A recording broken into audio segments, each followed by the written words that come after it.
Sorry. And that wasn't. M is deeply insulted right now. They are just being real polite about it, as is their nature. Oh, I mean, sorry. Hey, internets. It's Jake from Mini Terrain Domain, and this is Welcome to Paradise Academy, Season 2, Episode 26, Too Many Jakes. This is Season 2 of our Welcome to Paradise, Michigan Kids on Bikes campaign. And in just a couple quick moments, we will get going. Couple super quick announcements. First, take a look up above M and Tamiko. You will, of course, see our domain pops. Domain pops are the domain dice for this game. They are a way that you, the viewers, can have an impact on the stream simply by subscribing, resubscribing, gifting a sub, tipping $5, cheering 500 bits, becoming a supporter on Ko-fi. All of those things will earn domain pops for the players that they can use for things like, well, +1 the fun. Every domain pop can count as a +1 to a dice roll when trying to beat DCs or beat each other, or NPCs, whatever the case may be. Or they can spend 5 of those domain pops at any point in time to make themselves or anybody else roll on the D100 mystery grab bag table, where there's been quite a spread of things that have happened. Good, bad, in between, and there's still a whole lot left. I think there's just over 80 things remaining on the list. So lots of good, bad, and in between things to be rolled for. If you take a look all the way down in the lower left-hand corner next to Craig there, you'll see a purple indicator. I added that last week. That is a sub goal. We have a sub goal of 50 right now. We are at 32. So thank you to the 32 subs that are contributing towards that goal.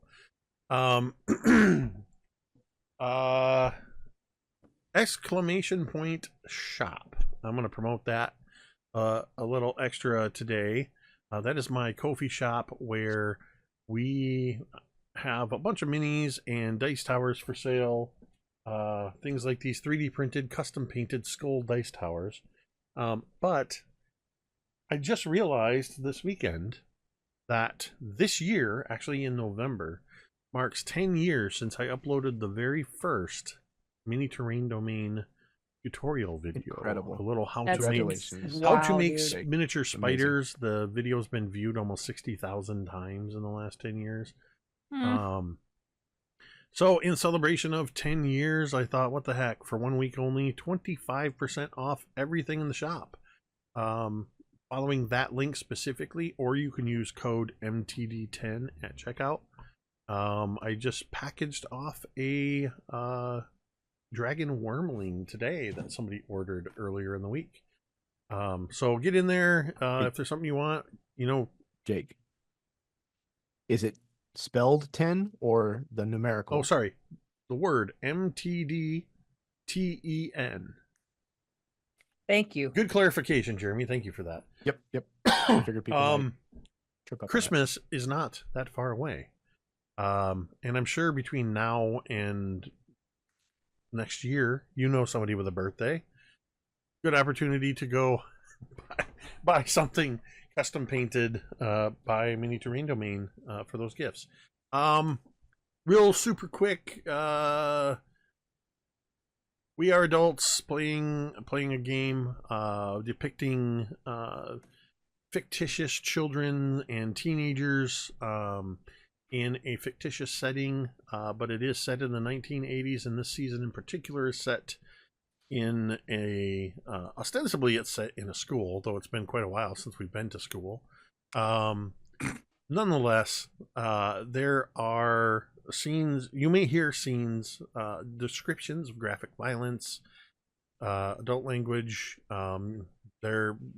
Normally we say no violence against children, but when your characters are all children, it's kind of hard to not do that. So be aware that those kind of things can happen. There have also been depictions of violence, discussions of divorce, verbal and physical abuse, things like that. Keep all of that in mind. If that is something that you're not cool with, please feel free to find somewhere else to watch. We won't be offended if you take care of yourself and find somewhere else to go watch something. But do know that we have safety tools in place to keep everybody safe. We've established our lines and veils through Session 0, and we use a traffic light system so that we can make sure that everybody at our table has a level of safety. We encourage you to use safety tools at your own table. There are a variety of safety tools available out there, so please do check those out. There will be a link that'll pop up from time to time in the chat as well. The last thing I want to mention before we get into the game proper is, of course, a quick mental health check-in. It's always important to remind you, to remind everybody that you matter. Your presence on this earth makes a difference, whether you believe it or not. It's true. It's something I say game after game, week after week. Sometimes I worry that it sounds disingenuous. No, is that the word I wanted? Mm-hmm. It just sounds. Sometimes I worry that it sounds false, but I want you to know that I mean it every time I say it. And those words were chosen very carefully the first time. And I think I was thinking about it more recently because I had a veteran friend recently that posted something troubling, that they were in a bad state mentally. And it was very heartening to see the literally more than 100 people that responded to that, and he did respond with appreciation and stuff. But I found myself repeating those words. I didn't have to hesitate to know what to say.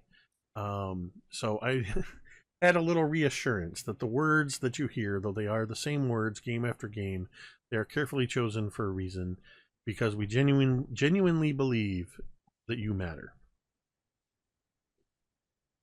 It can be difficult knowing where to go from there when you're struggling. How do you get the help you need? There's any number of reasons you could be struggling. All you have to do is type !help in the chat. And a couple URLs will pop up. Findahelpline.com is a great one because it's not just mental health. There are a ton of services that are available. In fact, no matter where you are in the world, you type in your location. That's all you got to do. Type in your country or type in the state, city, whatever, and you will get a list. I know when I type in for my location, I get like 20-some lists, contacts for phone numbers, text numbers, email addresses, websites for a variety of services. Mental health, there's domestic abuse lines, there's substance abuse lines, there's suicide hotlines, all kinds of things. So know that it is, there's a reason that we promote that as well. You can also check out TakeThis.org's growing list of resources. TakeThis.org is sort of a game-centric organization. They're very focused on the gaming community in particular, but they also have a lot of tremendous resources there as well. So we do encourage you to check those out, bookmark them, save them for yourself, save them for a friend, and remember, you matter. With that, I would like to welcome you all to Paradise, Michigan, Paradise Academy, and this session. Things are pretty wild down in the labs or down in the mines, the gypsum mines below the below Paradise, whatever it may be, or out on the streets of Paradise. Sometimes things have, for some of you, have become very weird in your own homes. Whether your newly discovered foster home or the home you were just at for a rager of a monster party the night before, only to find it seemingly abandoned. Laz and Rosie are in the midst of escaping or attempting to escape the Nexus Laboratories. TJ was spending some time in a totally not pestering or annoying way getting to know the security operations, and once the security personnel were out of the security office, pulled out a mirror that had Jessica in it, using it like a portable window so that she could find what she was looking for, and ultimately they discovered the location of the jealous mirror. And they are attempting to locate that. Billy and Oak are full on a hearty breakfast. Have headed to the Stapler house, got some fresh change of clothes, and are making a plan to try to find Coop and Anne to mount a rescue at the labs. Speaking of Coop and Anne, while making a daring, I wouldn't even say daring, it was more of a mindless, senseless, reactive run from the Stapler house. I wouldn't say daring. I would say panicked. Yeah, panicked is more like it. Coop and Anne took off running from the Stapler party. There was a tremendous crash of lightning, and Coop was thrown to the ground and found himself alone.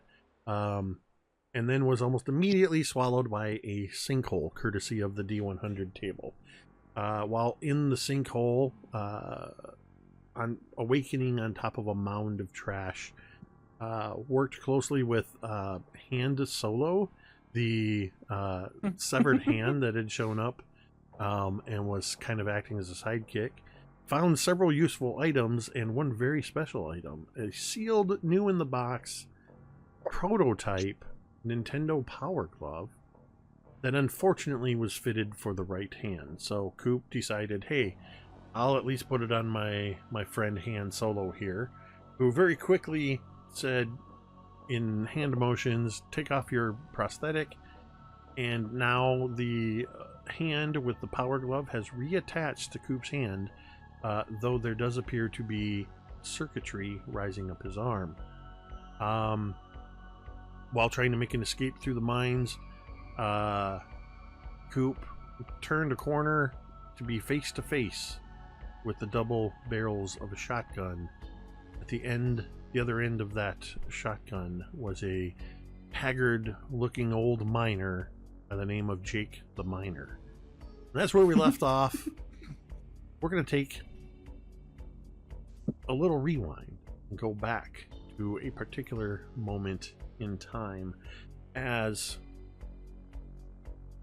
Anne, you've grabbed Coop's hand and the two of you have taken off running with no immediate plan on where you're going to go or what you're going to do. You're just running. The purple rain is coming down all around you. It's matting your hair to your heads.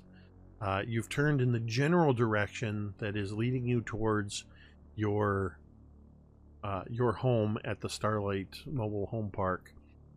But you're crossing a large field, practically dragging Coop through the rain and the mud with you. It's thundering and lightning all around, when suddenly, and there is a tremendous crash, or rather flash of lightning, and then silence. There is no thunder.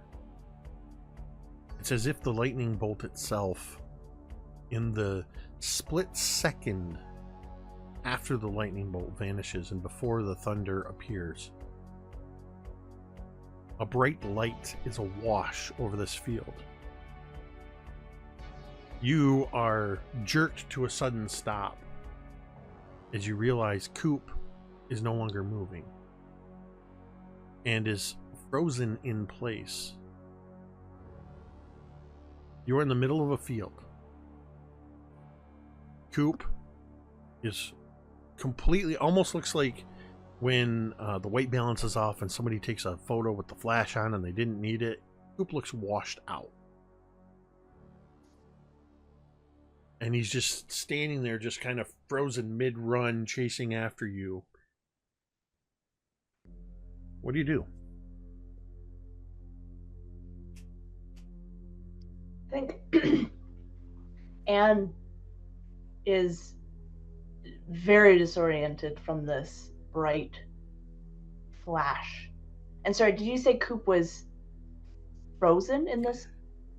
Coop is frozen. Taking a closer look, his feet aren't even touching the ground. He was mid-stride and is literally frozen in time, it seems.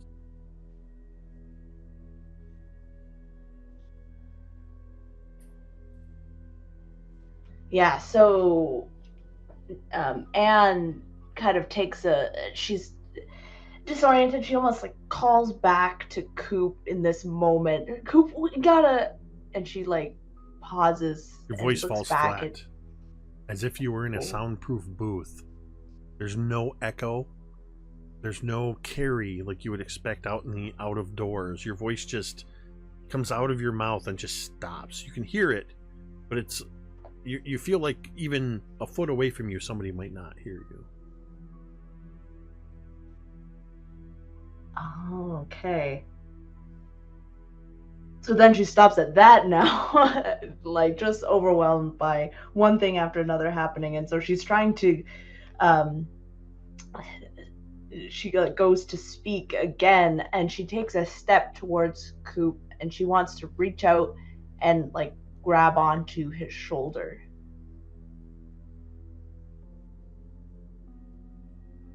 You touch Coop, and he feels almost like stone. Like there's no give to his clothing, to his skin. He just feels as if he were made of stone, quite frankly. She's gonna try and say Coop's name out loud, like right next to him. You practically yell Coop's name. And again, it's like there's no force behind it. You hear the words come out of your mouth, but there's just nothing else beyond that. You feel like your words practically are literally coming out of your mouth and falling on the ground. She looks around again. As you look around, yeah, and you turn 180 degrees, brightly lit by this sourceless light, this nanosecond after the fork of lightning, standing upright in the middle of this field, about 15 feet away from you, the green door with a brass handle. Music cue. Great music cue. Aw. Yeah, so Anne is going to look around a little bit more. She does not want to go through this door, but she finally takes a deep breath in and then places her hand on the handle and turns and opens the door. You turn the knob. She's gonna look first. She's not gonna just waltz right in. So are you like opening it a crack, opening it Like a little bit, just so just so that she can see in a little bit. Make me a flight check as you open the door a crack. Oh no.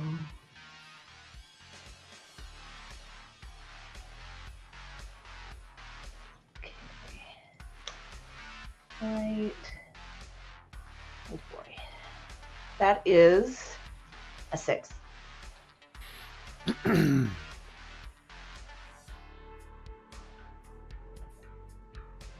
to have my chart here.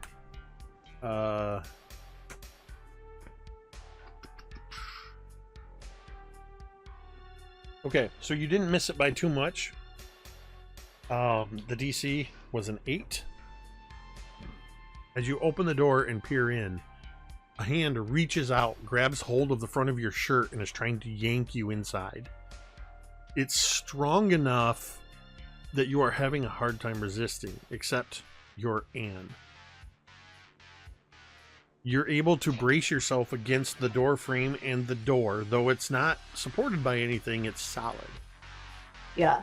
But you did fail the save, which means this thing, whatever it is, and it does look like a human hand that's grabbed hold of you, is about to yank you inside this door.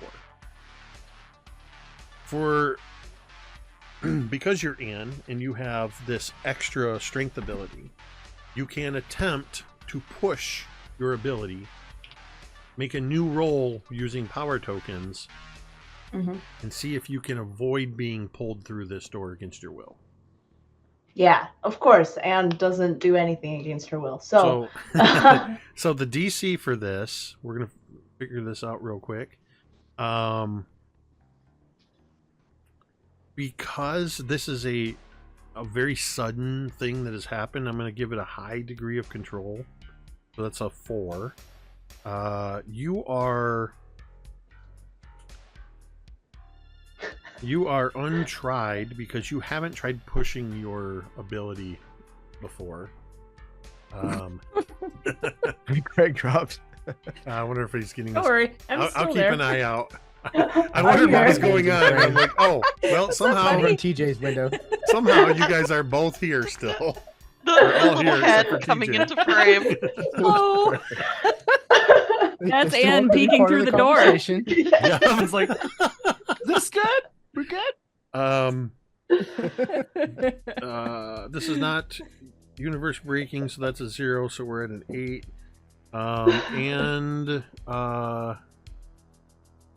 This is a medium, so we're at a DC 12. You roll D6s to make your attempt. You can roll up to 7, but it gets more and more, the consequences are more the more dice you roll. You can start with 1 and choose to add dice to it until you hit or exceed the DC. Okay. So sorry, I'm rolling. This is my first time doing this. So you're going to roll a D6 as a power token. Yeah. If it explodes, it's a lucky break, and you can, just like normal. So you're trying to hit or exceed 12. Okay. With as few dice that you need. So you can roll 1, and then if you don't hit the number, go, okay, I want to add another one, and so on. Right. Okay. Okay, I rolled a 5, so I'm going to roll another one. Okay.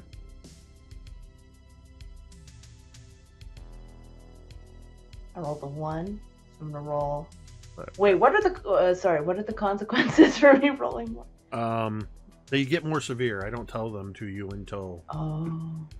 So far, Laz is currently seeing... He has synesthesia for most of the next hour where he can see sounds. Rosie has a migraine. And has, I think, has a physical consequence. yeah, -2 physical consequence. Sounds. Rosie has a migraine. I'm hearing my voice from somebody. It's not me for once, guys. It's probably Craig. Yeah, I imagine. You just pop back in. Anyway, so those are some of the consequences. Okay, those don't seem bad. I'm going to roll another. Okay.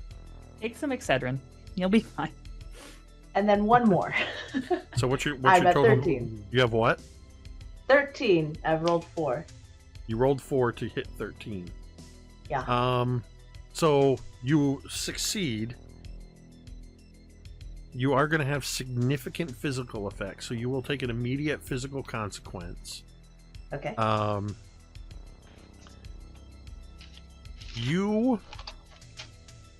Because of the nature of your power, and as you are avoiding this, you are about to voluntarily look in this door, and whatever this hand was that grabbed you is trying to pull you in against your will, and they're strong enough that you had to really push hard against this.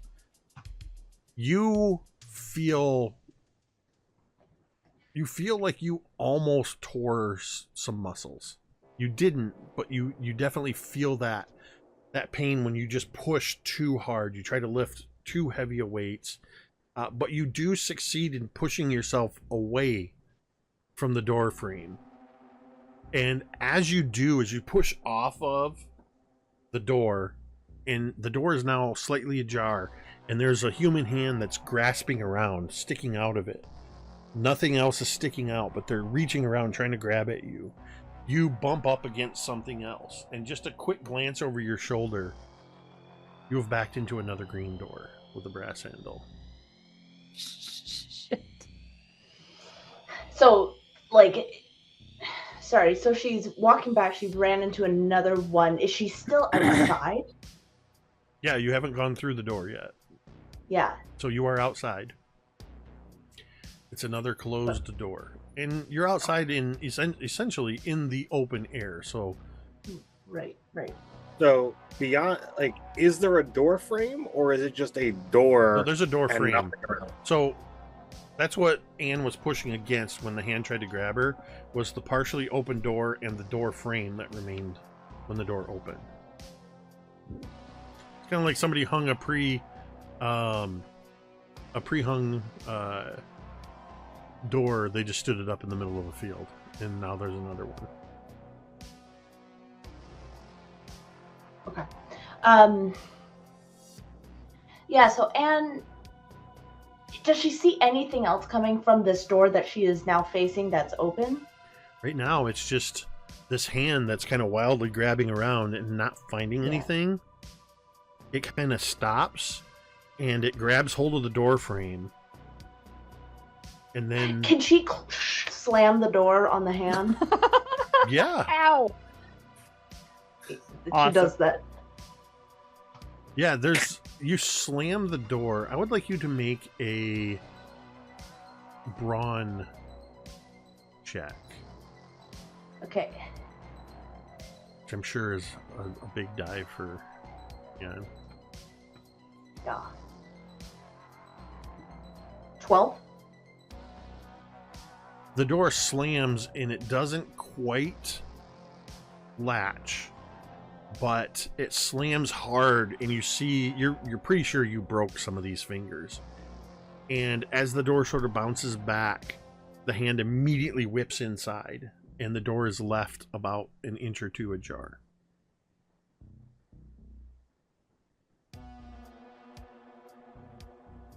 Behind you,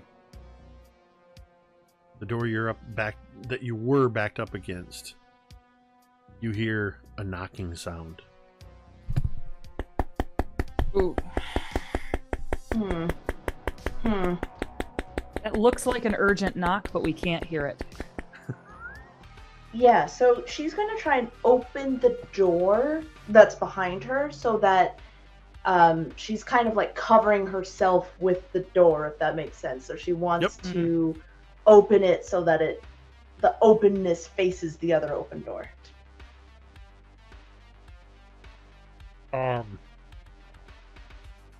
You do so.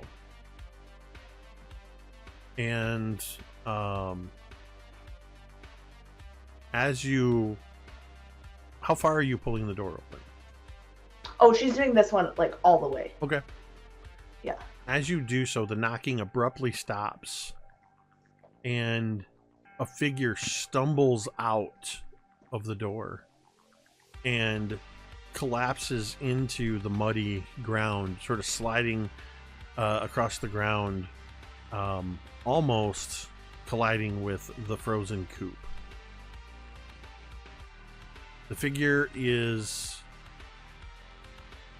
looks adult-sized. It's the only way I can think that it's definitely not like another kid, another teen. But the figure, it also appears to be wearing either some kind of a raincoat or a hooded sweatshirt or something. Their face is obscured, and they are lying face down in the mud. Yeah, Anne's gonna wait for a little bit to see if this adult figure moves. Look it with a stick. If he doesn't, she's gonna she's still I imagine she has this door in front of her. She's peering around it, and you just see a sneaker reach around the door and just poke, slightly nudge this. As soon as you prone nudge figure. this figure, they curl almost into a fetal position for a moment. They kind of curl in on themselves, and then suddenly they kind of scramble, push themselves up, and move over immediately towards you in the door. We're keeping the door between you and them. And then you hear a man's voice say, "Close the door, close the door, close the door." I think she does so. You close the door, Instinctively, yeah. and as you do so, you sort of push it closed, and then you kind of look to the side, and just sort of standing partially obscured by the open door, or the door that's standing there now closed, you see a middle-aged man with a water-soaked beard, rain-soaked glasses, peering out from a rain jacket. This is an as yet unidentified Jake.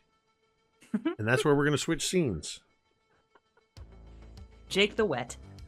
I don't know why. I Wet's don't a like Jake. your guys' Don't do it. insistence on putting wet along with any of the characters' names. Don't know why you insist on having rain be a feature in your stories so often, Jacob. What's a Jake? I did not add the purple rain, okay? One of you rolled that. I may have added it to the roll table, but that's beside the point. You know. Rosie, Yes. you and Laz have just been reunited after being captured. You are in the midst of a power-induced headache, and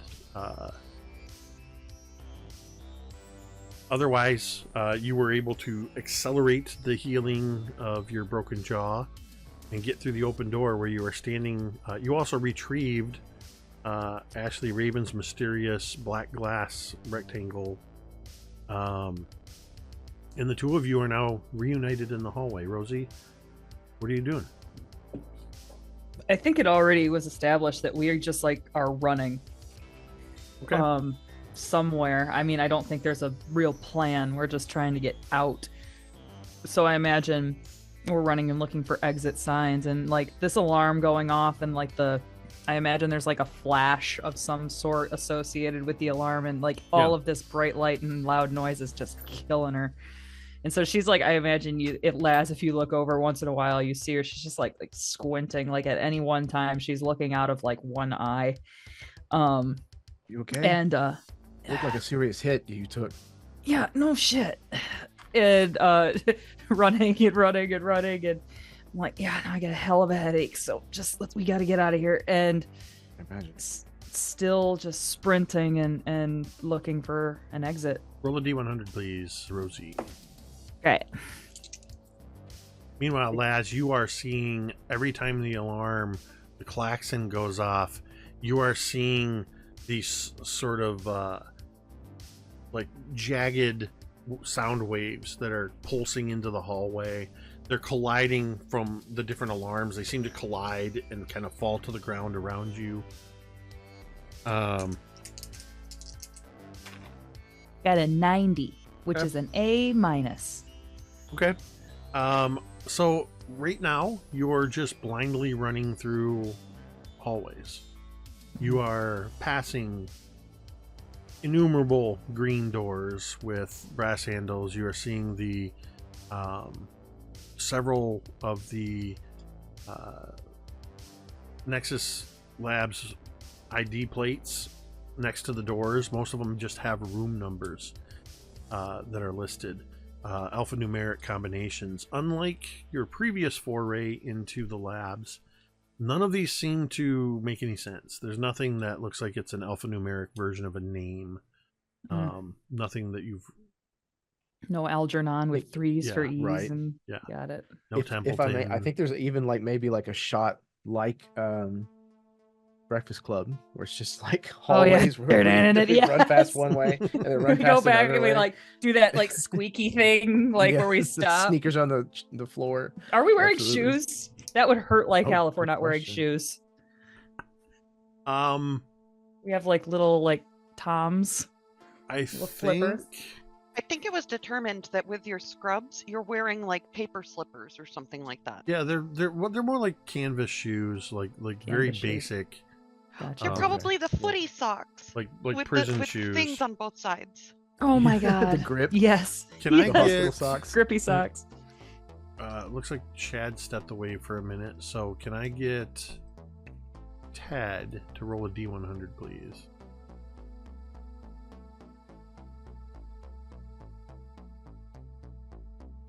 $42. Okay.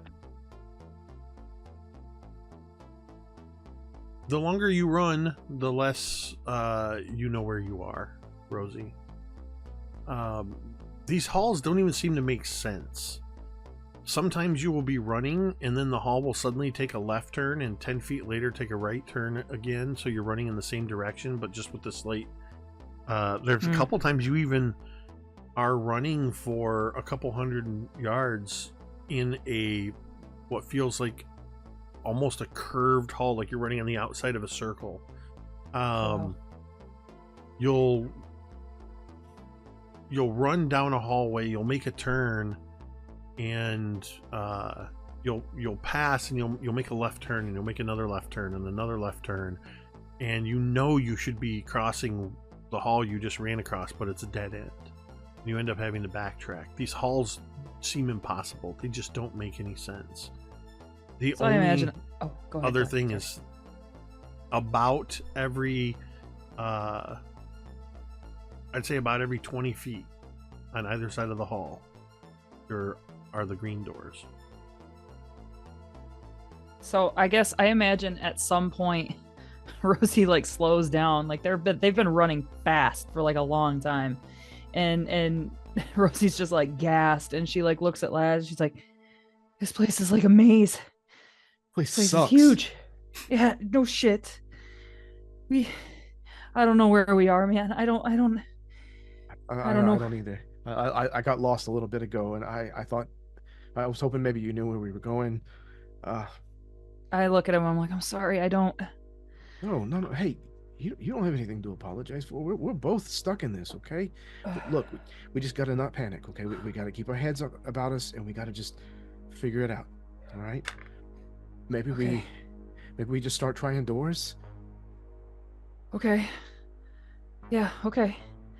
And is there a green door near us? Yep, there's always a green door near you. But whatever we're gonna do, whatever door we choose, like together, right? Yeah. Yeah. All right. Okay. You first. He kind of like looks to the left, looks to the right, just moves to whichever one is closest. He'll just go left. This one. And before he puts his hand on the door handle, he actually turns around and he extends his hand towards Rosie first, And I take his hand. and then he'll turn it on. I would like both of you roll me a D100, please.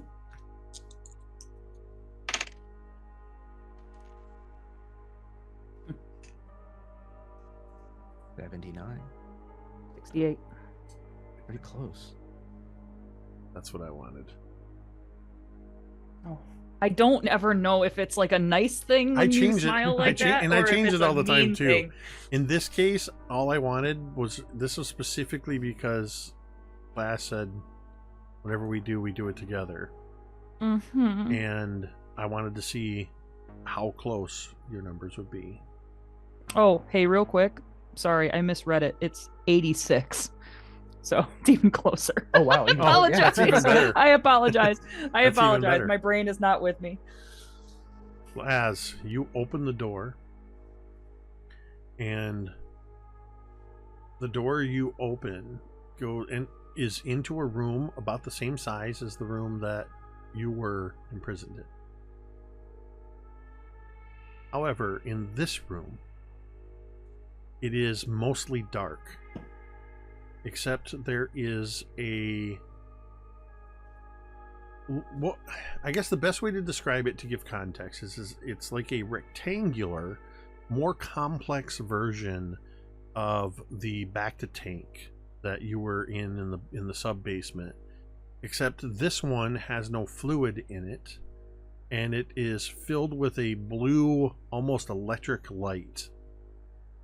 And in the very middle of this containment unit, which looks to be about 10 feet tall and 6 feet on a side, kneeling is Persephone.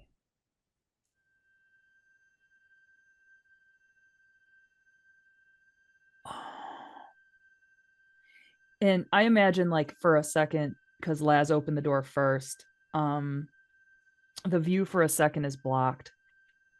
And as Rosie kind of comes around beside Laz, does Laz step into this room? Yeah, I think like maybe a half step.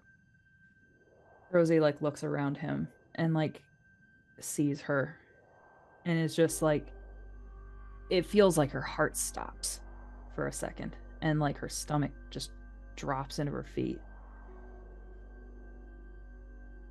And Rosie, kind of outside of her own power almost, starts to kind of walk towards this tank, whatever this is. I think like maybe like once she gets to the like extent of like their two arms, like still, you know, holding hands, he's like, wait, and just like gently like pulls back. And Rosie What like are you kind of doing? snaps out of it, like she looks over her shoulder at Laz and be like, Laz, I think that's my mom. Like, Mom, my real mom. that's isn't that Persephone? Rosie just nods. Persephone's your real mom? I think so. Oh no. Um. Wait. Okay. Well, in the other iteration, she was bad. Like she was trying to kill Coop.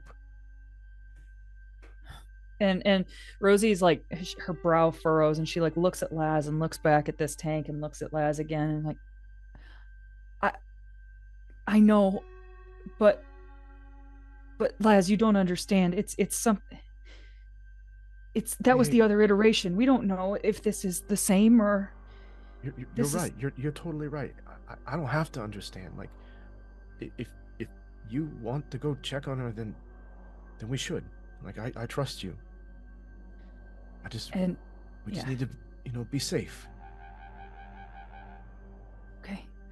And Rosie just like kind of like, she gives Laz's hand like a squeeze, and she just says to him, she's like, I understand if you don't want to like go over there with me. As I kind of like look back across the room a little bit. You just tell me where you need me to be, and I'll be there. Rosie actually lets go of his hand, and she just be like, stay right here. And she turns around and she starts walking towards the tank. In this containment unit, there doesn't appear to be any liquid in it. It almost looks like it's static electricity. The light has that electrical quality, and you can see that her hair, while it's not just free floating wild, it does seem to kind of hover outward just a little bit, like there's static electricity. She is on her knees, sort of slightly to one side with her hands folded in her lap. She's wearing the similar scrubs, and her head is down, and her hair sort of falls across her face.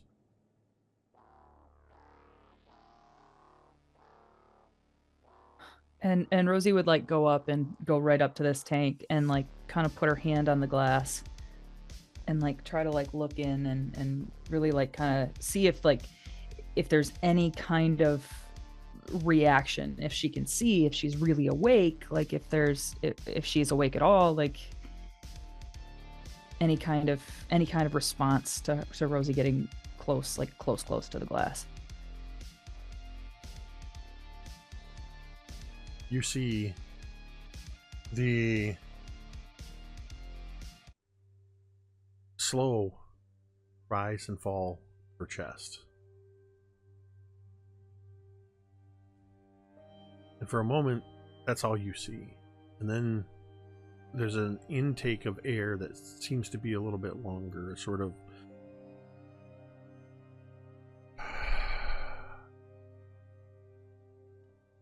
I didn't think I'd ever see you. And Rosie kind of like crouches down, like catcher's squat kind of, and is just like looking at her, and it's like, same. I didn't know. I didn't know you were here. I didn't know you existed. I'm sorry I didn't come sooner. They don't want you to know. I don't want any of you to know. Is it true? Is it? Is what true? Which part? Are you my mother, my real one?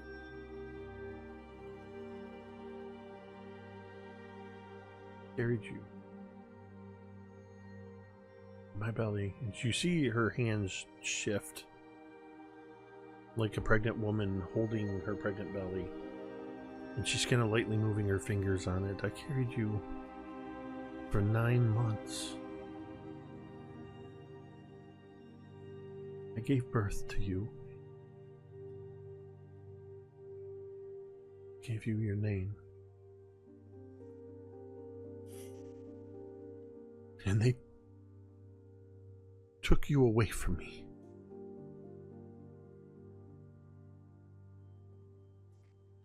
Weren't they supposed to... There was a whole thing. Weren't they supposed to, like, compensate you? Why are you here?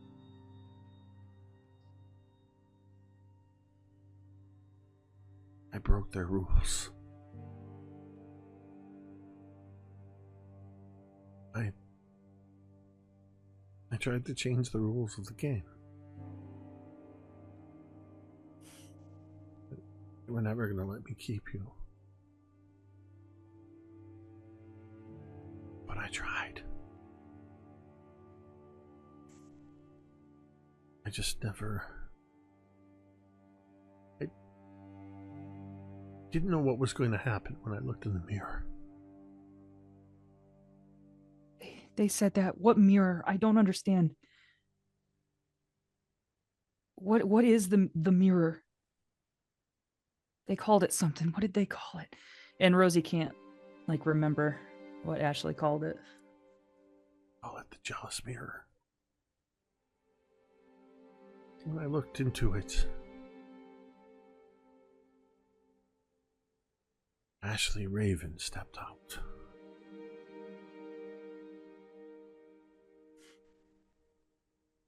She's the one who looked into it.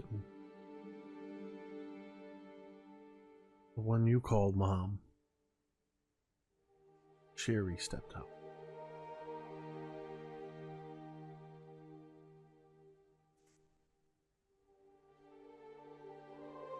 I tried to change the rules, but they had rigged the game from the start.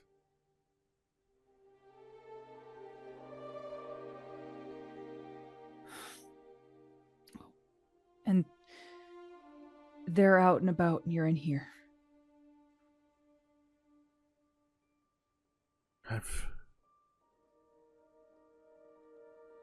I've been in here since they took you away from me. It made me look in the mirror again. The one that came out. She looks just like me.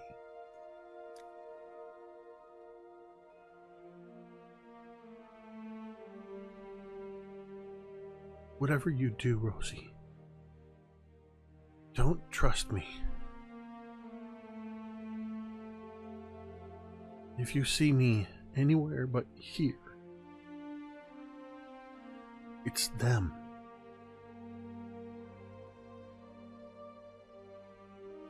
And Rosie kind of like puts her and she like puts her palm right up against this glass, And and she she's puts like, her hand against the glass on the other side of your hand.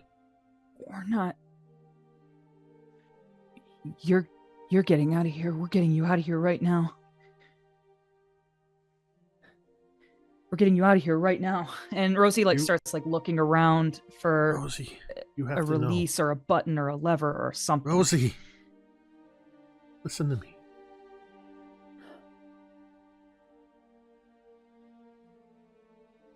Part of what they told you is true.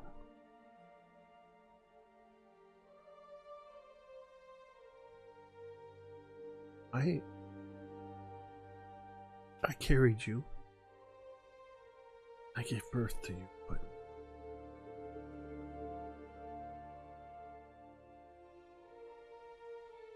I'm not really your mother.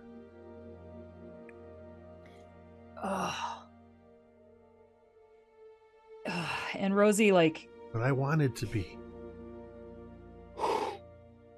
so where Rosie's kind of crouching right now, like her knees hit the ground, and she just like looks like if a person could like physically deflate. She does. And she just kind of like looks down and is like, "That's, you guys are all talking in circles. That's not fair.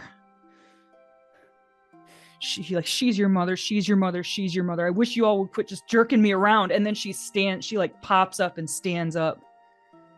It's like, who do you know who is my mother then? Or do I just not have one? Tell me that. Just tell me that and let me move on.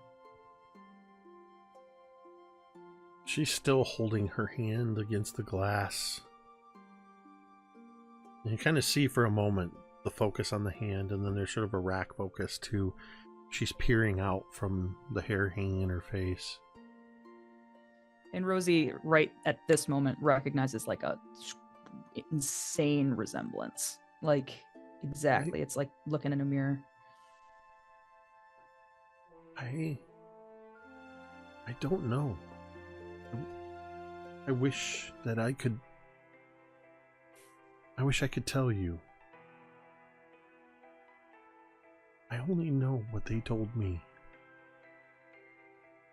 The part that I think you already know. Myself and others were paid to be surrogates for children that were never supposed to be ours. They never told us who or why. Just to raise them like they were our own, and that they would claim them one day. I didn't want that. That's why I tried to change the rules. So his dad, my dad, then? Or is that just a big made-up lie, too? She looks puzzled for a minute. Dad. I'm single, Rosie. I had no husband or partner.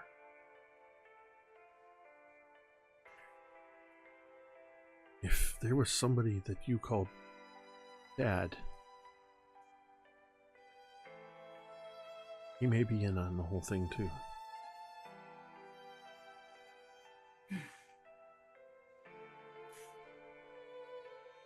And Laz, you're standing behind Rosie still. And I don't know, how far back is Laz? Like, can he hear this whole conversation or If he's in the room, he's hearing the conversation. he's here? Okay. Yeah. Laz, you see Rosie's fists like clench, and she just like, Rosie looks at this woman and is just, do you know how we can get you out of here? So I want to get you out of here, and then I don't think I ever want to see you again.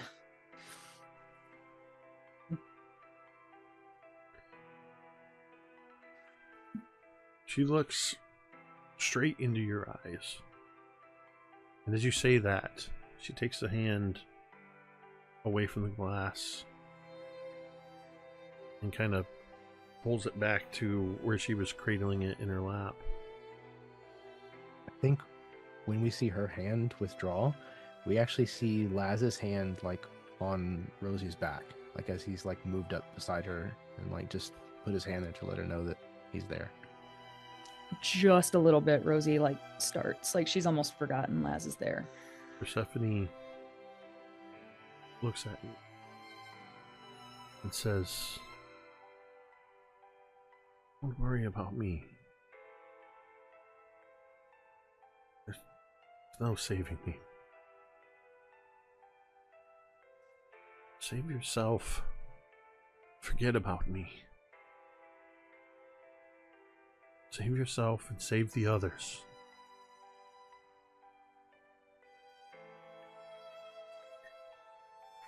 Is there anything else in this room?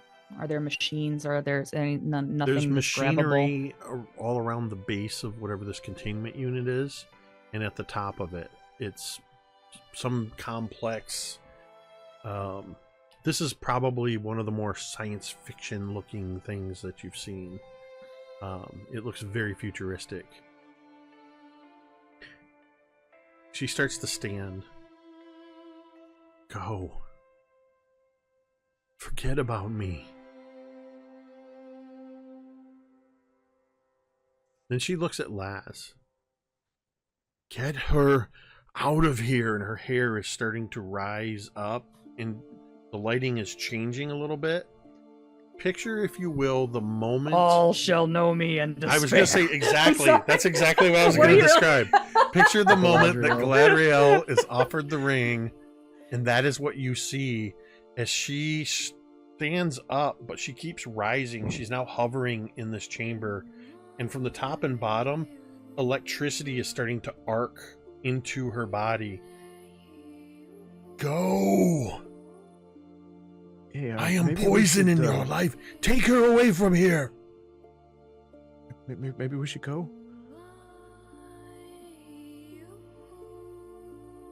I think Rosie like looks at this and is kind of like takes a step back because this is just scary to see.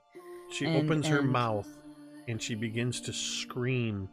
It starts almost inaudible and it begins to rise in intensity and pitch. This physically hurts Rosie, whose Mhm. head is still. And Laz, you can see this scream hitting the walls of this containment unit, and then it seems to somehow be amplified and just seems to almost bend reality, just sort of woo, woo, woo, as she's screaming with more intensity. Rosie takes one last look and like grabs her head and has to run. Like this is too much. It hurts too much. And as the two of you turn and run, what you don't see is the moment later when Persephone stops screaming and collapses. The light dims, the electricity stops, her hair settles down. She's back on her knees again, except this time she's heaving with great sobs. Behind the containment unit, a figure steps forward and is only illuminated from the neck down. And you hear a man's voice say, "You did well."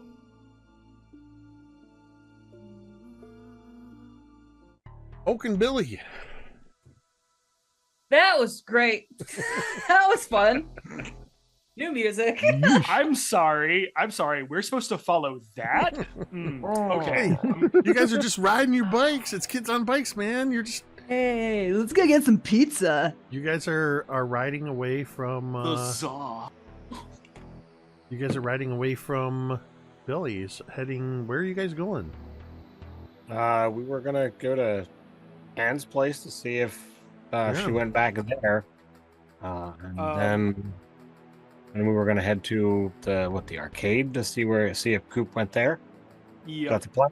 but I think we got interrupted by the vision of Jessica in the mirror. Oh, that is right. Yeah. You fell over and Yeah. You stopped the bikes from colliding, though. Yeah. Oh, that's right. That is where we left off, because you were riding away from the thing, and then you saw Jessica. We were in your riding away bike from the mirror. house, and then Jessica in the bike mirror. Yep. So the two of you are stopped. Your bikes almost collided. What are you doing? Jessica had said something. I don't remember what she said though. I think it was help me. We both can see and both can hear this. Yeah. How can we help? What she said was, "Oak, can you hear me?" Oh, and that's then what- you. Oh, that's because it wasn't it? Was it one of the two of you leaned in really close to the mirror? That's what it was. Oak, Yeah. Oak got squished against Oak his got mirror. squish. I got Sorry. as I You actually caught me collided off guard. and- I had actually completely forgotten about that. Yeah. When I was reading through the I'm notes, just I trying got to remain interrupted. canon, man. Okay. I'm just trying to remain canon. Nope, that's great. That's why I rely on you guys. I can't remember everything. Oh, okay. Oh, Elmer Fudge. Okay, what is happening? Okay. Hi. If you can hear us. Kind of looks over to Billy. How do we help her? So I'll come close so that we both can see and hear. I don't know how. I imagine it's like it's about the size of like a compact. It's not that big. It's a bike mirror. It's not. Yeah, I that think they're like big. 3 so inches imagine both of across. us are like smushing our heads together, looking at this mirror, being like, "Hey, how are you? What's going on in that world over there? Don't know what's happening there, but I'd like to know." You see Jessica's. Oh, hold on a second. Michelle's wondering if it's frozen again, or if it's just her. It's not just her.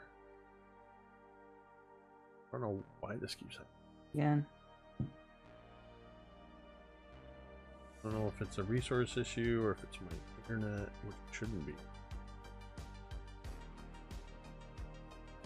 There we go. We're back.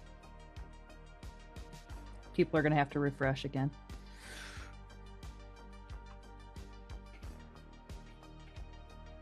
Just checking something real quick. Does look like it's bouncing back. I think you're now muted, Jake. No, you should be Oh, able to hear me sorry. now. No, I was trying to run a speed test, which I forget takes up resources while it's running. But everything looks good. There's something I got to figure out that's causing this. Okay, She said as soon as Chad started talking is when it dropped. so you guys are pressed. Hi. How we doing? Rewind. I'm gonna do Hello? something that is going to catch somebody off guard. Jessica is trapped in the mirror world and is essentially, imagine if you will, talking on two phones to two different people. On one phone, Jessica, you're talking to TJ, who you've made a connection with that's as yet unknown how it was established. But suddenly, after trying for so long, you've finally gotten through to one of your friends. Jessica, you are essentially in a void of the mirror world. And after a long time of not being able to talk to any of your friends, you suddenly connected with Oak through his bike mirror. And he and Billy are now pressed in. I'm going to turn it over to M to take over Jessica at this point.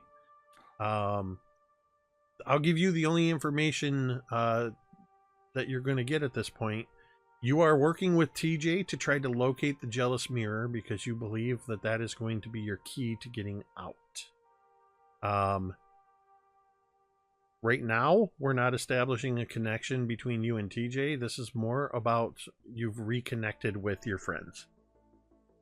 What do you do as you suddenly get that connection and you see Oak and Billy peering in, able to speak to you? Yeah. You see Jessica, like, almost get choked up in tears when she hears the response, the fact that she can talk to both Oak and Billy. Oak, Billy, you have to help me. How can we help you? I have to, get out of here. How do we get you out? The last time I saw you, you and Anne were both out at the same time. Anne, you hear, Jessica pause, and you can see her fists are clenched as she... Anne did this to me. What do you mean she did it to you? She trapped me in here, forced me into the mirror, tricked me in.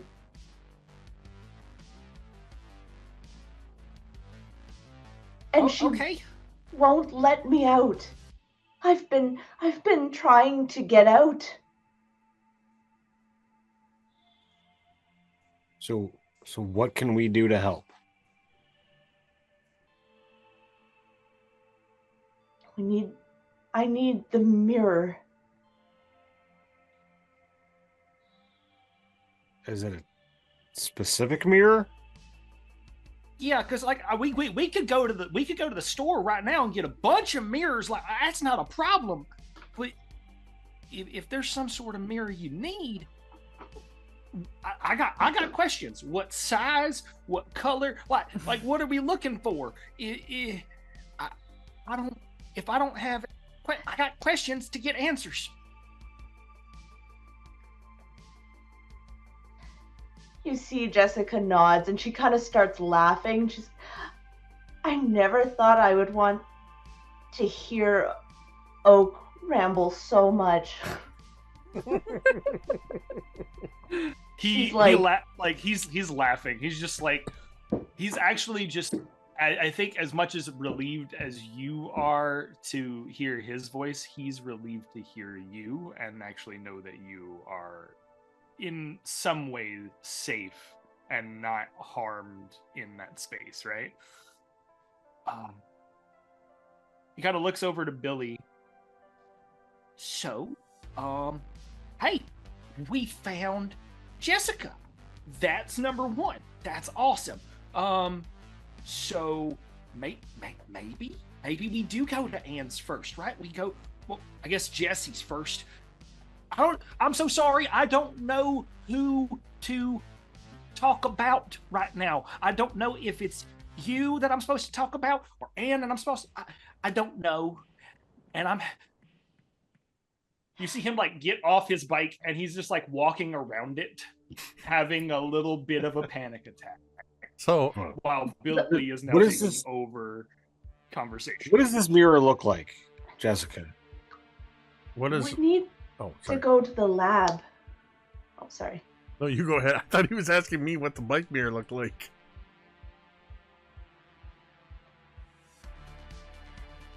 Yeah, you hear Jessica's voice is kind of raspier, as if she has been screaming for a very long time. But she just says, it's in the lab.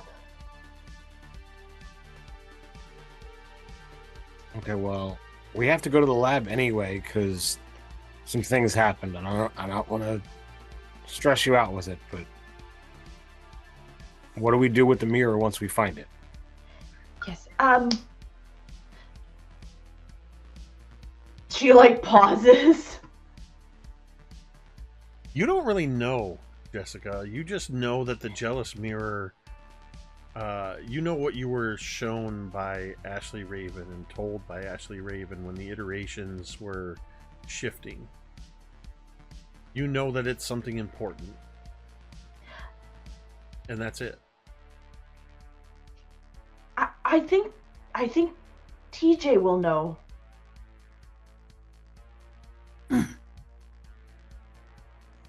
He'll know what it is. He'll know what to do next. I have to find it. I have to get out. And Anne has to go back. As Jessica says that, Jessica, your attention is completely pulled in by TJ. What you've been waiting on TJ to do is suddenly happening. You need to turn your attention, and as you do so, you lose the connection to Oak and Billy.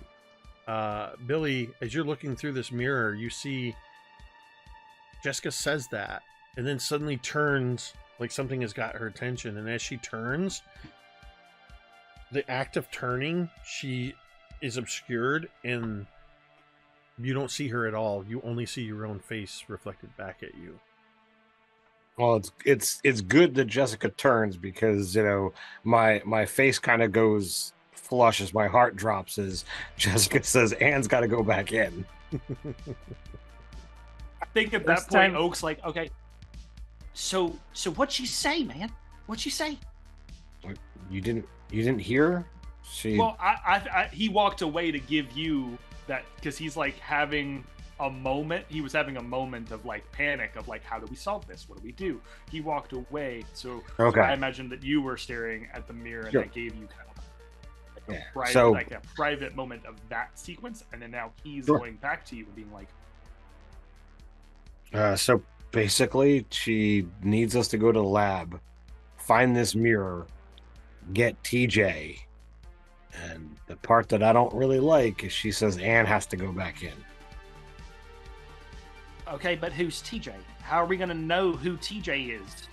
Oh, wait. Wasn't that the weird guy who came to my party? Never mind. My brain shut off. Okay. Yeah. You gotta find TJ. And then find this mirror. Okay. And the mirror is at the lab. So we got to get in the lab. Okay. Simple, right? Simple. We already have to go to the lab to get Laz and Rosie. So that's just one extra thing. So are we still gonna look for Anne and Coop first? I feel like we should. I mean, that's a smart thing, but I don't agree. know if this is time sensitive.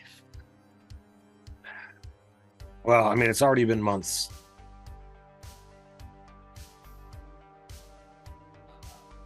I think Oak looks at you and like, there's a moment of, I would love to expedite this, but then he goes, yeah, I mean, I guess when you put it that way, makes sense. So I guess it's a matter. Well, yes, we've got the brain power. Sometimes you need numbers, and I'd much rather have Anne and Coop with us to go help out our friends. Okay, but she said Anne's got to go back, so I guess we got to have Anne to do whatever she wants to do. Just because Jessica thinks that Anne has to go back in. Anne and Jessica were out together before. I imagine that like this is a sequence where they're getting on their bikes, right? They're like getting back on their bikes. They're getting in the flow of things. And this is where we start having the bike conversation as we're going. And he goes, I don't know, man. I agree with you. I think it'd be nice to have both of them out. But if it's something that says, hey, due to this X amount of curse or hoodoo, what have you, like, who are you going to choose, Billy? Who are you going to choose? If you had to choose, who are you going to choose? I won't know until it's that moment. Wow. Billy, Smart answer. Billy and Oak, please roll me brains checks as you guys turn off of Billy's lane, head down the road, and you turn onto M22 to head out towards the Starlight Mobile Home Park.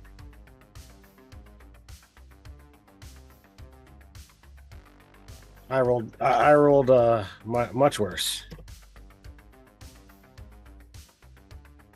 You're pretty distracted right now. You've spoken to Jess. Jess, you know Jess is actively trying to get back, and you know that Jess wants Anne to not be where she is, or to be where she is probably, but to not be in the same place at the same time. From the sounds of it, you're distracted.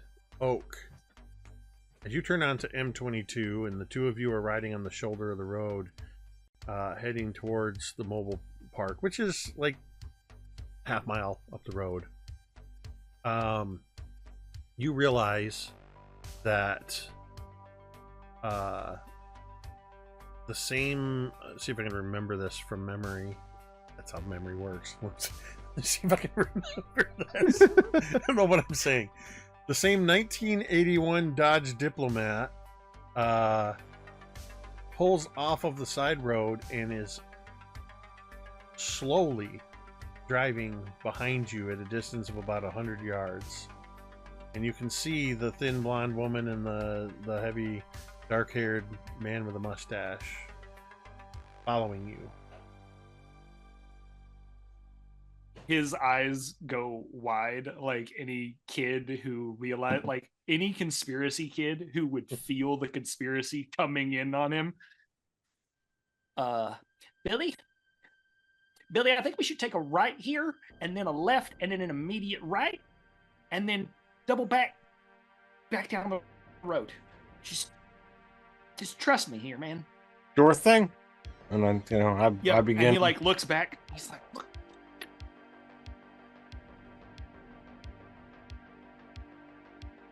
So I begin doing what Oak suggests. So Yeah. So we're gonna serpentine through like the alleyways and streets and stuff. I am Gotta be like that one crotchety neighbor who like everybody cuts through their yard. You sons of bitch kids. So yeah, you're able to. I'm just looking at where they are and where you went. Yeah, you take the first side road. You're able to suddenly cut down this little side road, and as you cut down and start pedaling down this road, which is a dirt road, a moment later you see the Dodge turn the corner and is still following after you.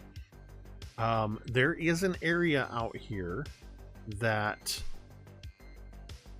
where these dirt roads are, this dirt road is, there's a lane that heads south, that will take you actually pretty much straight to the labs. But if you keep going straight, you can actually go off-road, and there's a series of hiking and biking trails that cut through that are basically just, a couple feet wide. You guys can choose to go off-road if you would like.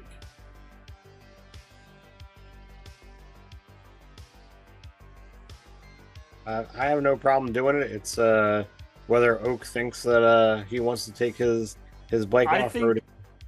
I think it's surprising because there's literally no hesitation because of his superstitiousness and like neuroticness.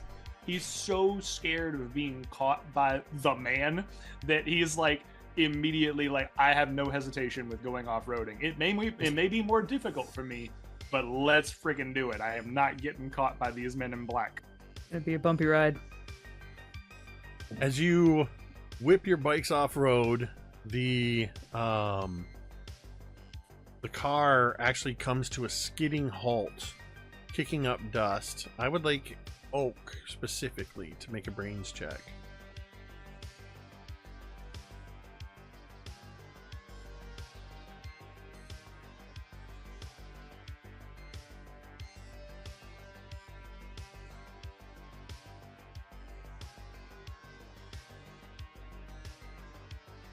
Oak with that 17. As you glance back, you see where this dust has kicked up and is kind of moving forward and partially obscures the dodge. But as it blows past and you look just as you're kind of heading down this trail and about to disappear, you see the man step out of his side, which is the furthest away from you, reaches down, pulls something out, and you see for all intents and purposes, he's holding it like a rifle, but it has a large square end, and he leans up on top of the hood of the car, and he hits something, and you see on the side something goes, and a couple things sort of telescope out, and as you start to see a light appear at the end of this thing, you hear, or rather see the woman's hand reach up and tap on the top of the hood, and you see the light go, and the man reluctantly goes, and just looks frustrated at you as you two disappear into the wilderness. Laz, you and Rosie are running through the halls. You have just encountered, you just witnessed this encounter with Persephone, that Rosie pretty much had her world rocked even further. We're going to focus on you for a little bit as the two of you are, it feels very much like after you came out of that room, you sort of took control a little bit and are kind of leading the way. What are you doing? What's your method? What's your madness? Without any kind of like signage that indicates like getting closer to or further from any kind of exit. Roll me a D100. Okay. And then continue. I got an 80. A 91. Jesus Christ. So got an 81? I got a 91. 91, okay. Which is within the range. So continue. Okay. I think so like as far as the features of the hallways, like the hallway shape and the pattern seems to be kind of chaotic and not indicative of like where we're headed, but is there any difference in the doors other than just like the markings? There is no difference in the doors. Okay. The only difference you're seeing is the alphanumeric codes. They're changing. You begin to realize that at a certain point, well, the first thing you notice, and this is the result of your D100 roll, you reach a T intersection, and for the first time since you've been on the loose in here, on the wall, as if like when you're in a hospital, there's a plate similar to the identity plate you've been seeing with the Nexus Labs logo, except there are direction markers. To the left is indicated the security offices, cafeteria. To the right is indicated abstract paranormal entities and quantum laboratories. None of these signs happen to say just out. Nothing like that. Okay. Well. They are not adhering to OSHA requirements. There are no This is exit bullshit. markers. The fire marshal would have a goddamn heyday in here. There's And no rightly illuminated so. exit signs. What if Not this up to hallway code. was filled with smoke? Not up to Then code. what? And the first door you see to the right is labeled hold on a second. Oh god. Bloody laundry. Vending. Ice. Just a dude standing there with his arm stuck up the vending machine. What's up? Help! Help! I'm stuck.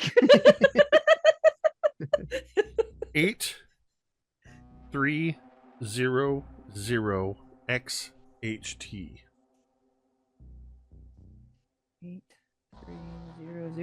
8300XHT. Oh. And the room next to it, the next one furthest down is labeled 8301XHT. These numbers don't mean anything to you. I'm just telling you what numbers you see. This is more for the Right. audience and somebody else that the number means a little more to. Okay. I think he's gonna kind of shake his head and look at this map. Is it the kind of like map like mounted to the wall where he might be able to like get a little purchase on it and like actually pull this Not off a map. the wall? It's not a map. They're just signs. Oh, I'm sorry. I thought you were describing like a you are here. Nope. No, it's mall map. literally just a placard with an arrow Yeah. pointing to Got it. security offices, cafeteria, quantum laboratories, and abstract paranormal entities. Yeah, I think he's gonna take like half a second to kind of look at that. He's gonna kind of say, "Look, that sounds like it's way deeper into the place. Like the cafeteria's got to be kind of close to an exit, right? Sure. Like, people gotta smoke and stuff. Yeah. People gotta Right, smoke and so- stuff. I know it's also going to be closer to the security offices, but I think we got a better chance that way. Okay. All right, he's gonna take your hand and move to the left. As you Running. as you move to the left and take off running, I picture the camera sort of, you run off camera and the camera swings around, and as it does, there's a scene change, and we see Coop standing in the mines, staring down the double-barreled shotgun of Jake the Miner. Oh my god, awesome. Jake, I imagine that if this wasn't such, on paper, a dire situation, this would be almost comical. Because on one side, we've got this mountain man with his unruly hair and beard, because he's clearly been here for some time, and his overalls and his broken glasses, holding the shotgun. And then on the other side, we've got this poor little muddy boy, like he's just a muddy man in a too big miner's hat with the light on it, a freaking power glove, a torn and dirty Duran Duran t-shirt and jeans, and a crowbar, and they're just looking at each other like. And there's this standoff for a minute, and then Don't kill me. I'd say after about maybe 15 seconds, the shotgun suddenly goes, "Oh hell, you're just a kid." I told you that. I'm just a child. What are you doing down here? Well, sir, I'm lost. I fell down a big muddy hole onto a bunch of junk, and there was a tunnel, and I'm following the tunnel. Ah, sinkhole got you. Yeah, I guess so, if that's what they're calling them. Mhm. How long you been down here, boy? Who could say? I feel like it's maybe a couple hours, not super long. You're brand new. I've been down here I stopped counting after 5 years. By choice, or because there's no way out? There are several ways out of this place.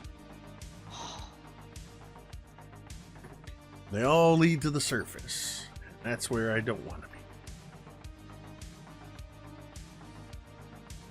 I guess I can understand that.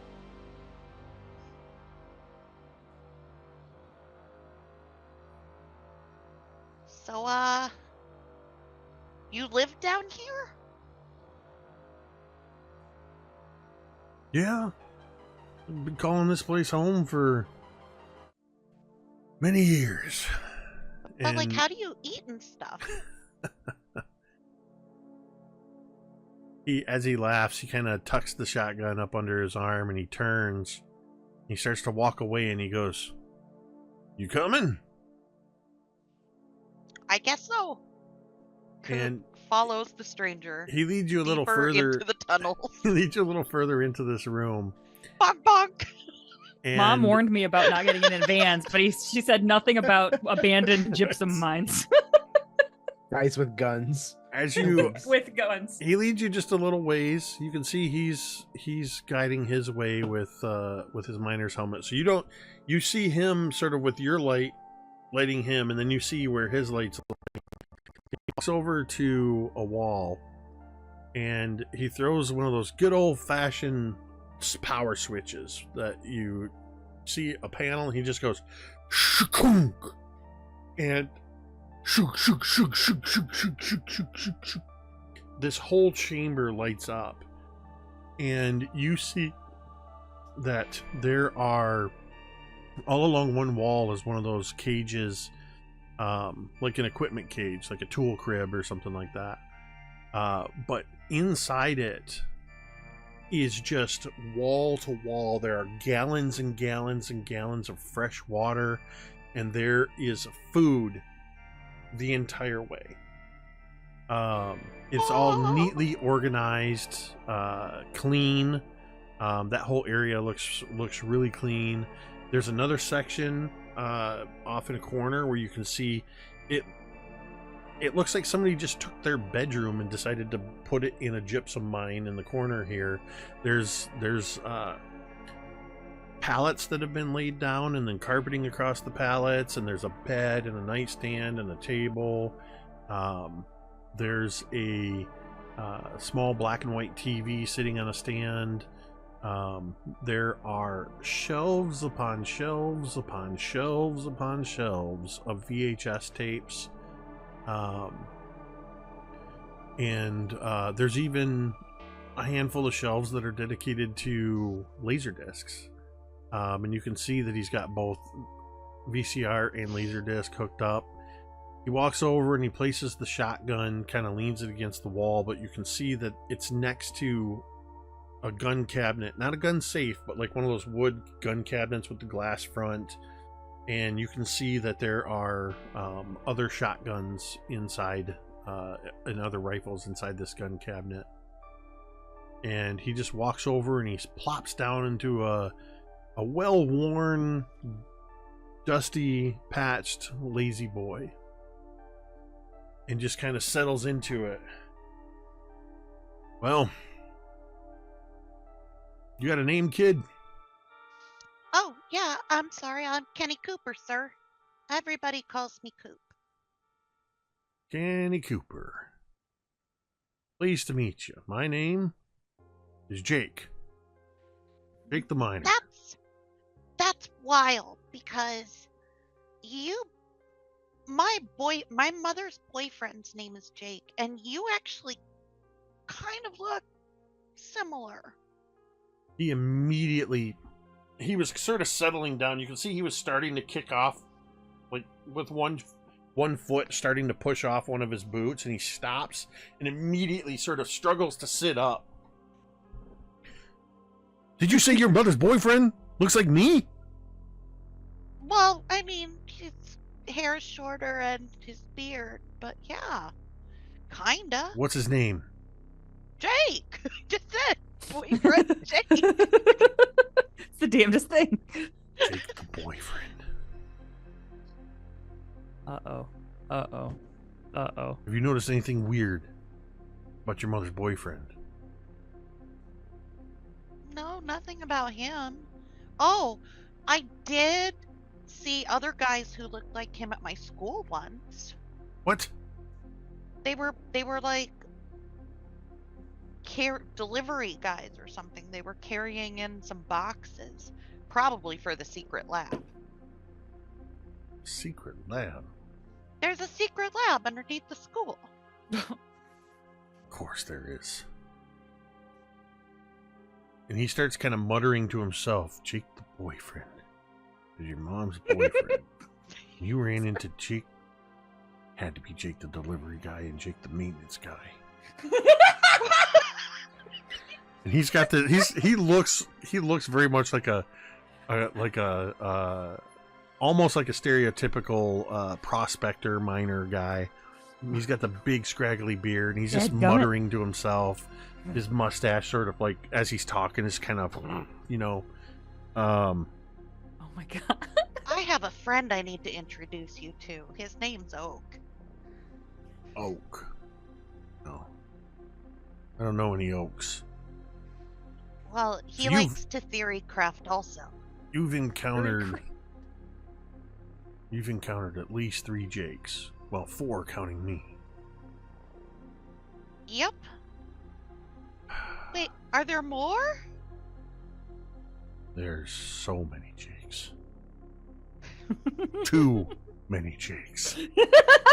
Oh, that's why they call it that. No credits. Did you just do Peter Griffin? The thing where they set the title. That was such a good impression. Thank you. It was very good and very unexpected. God. Oh, I'm sorry I spoke over it. That was such a good one.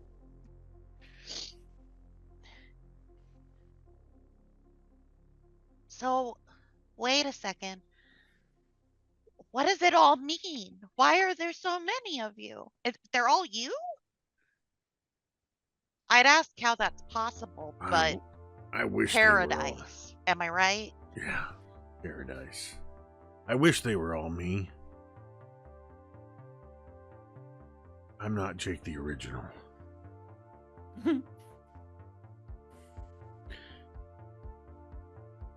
Coop, was it? Yeah. Yeah, you better pull up a seat.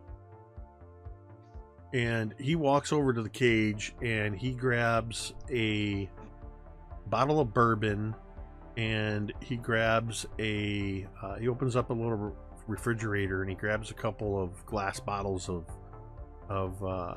Coca-Cola. And he glances back at you and he goes, "Are you more of a Chips Ahoy or an Oreo kid?" Oh. Oreos, sir. They're the superior cookie. I like you. And he opens up a cupboard and you see there's about half a dozen bags of Chips Ahoy, but there's about 3 dozen packages of Oreos. And he It's grabs for kindred spirits. He grabs one of those and he brings all this stuff over, sets it down on the table, takes the 2 glass bottles and kind of puts them one at a time on the edge of the table and just goes and pops the top and hands you one, pops the top on the other, and he pops the bourbon, takes a big swig of bourbon, immediately followed by a big swig of Coke, rips open the Oreo pack and kind of pulls the whole tray out, grabs a cookie and starts munching on it, and with a mouthful of bourbon, Coke, and cookie, he goes,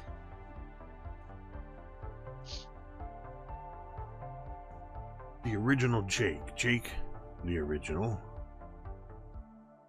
was an early Nexus project experiment. We're talking going all the way back to around, I think they said it was around 1945. Wow. That's crazy long ago.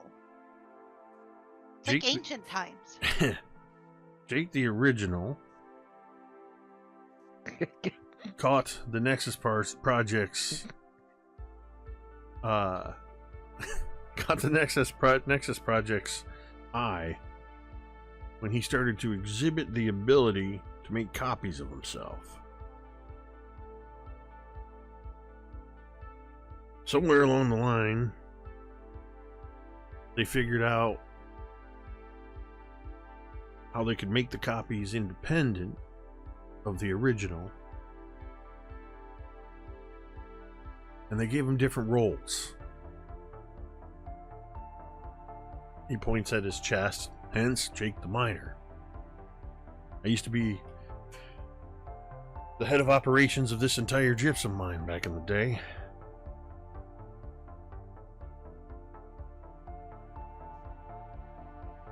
I was actually sent here in 1955 to monitor a young kid. His name was Kubrick. That's Oak. What? No, this That's kid's Oak. name. My friend this Oak. kid- this Orson kid's name- Axel Kubrick. Orson, and he says Orson Axel Kubrick at the same time you do. Oh, And he goes- badass. That's Well- awesome. You can't be more than what? 9, 10 years old? Oh, I'm 11, sir. Oh, 11. And Oak is 12, but he got trapped back in 1950 something originally. And then he grew up there. And then we met him here as Dr. K. So this Oak is your friend now. He got trapped back in time? Oh, maybe my Oak is Oak Prime. No, that's not possible. Oak the original. Well, he's original to me. But all I know is I kept an eye on him over the years. From a distance, not in a creepy way. Befriended him.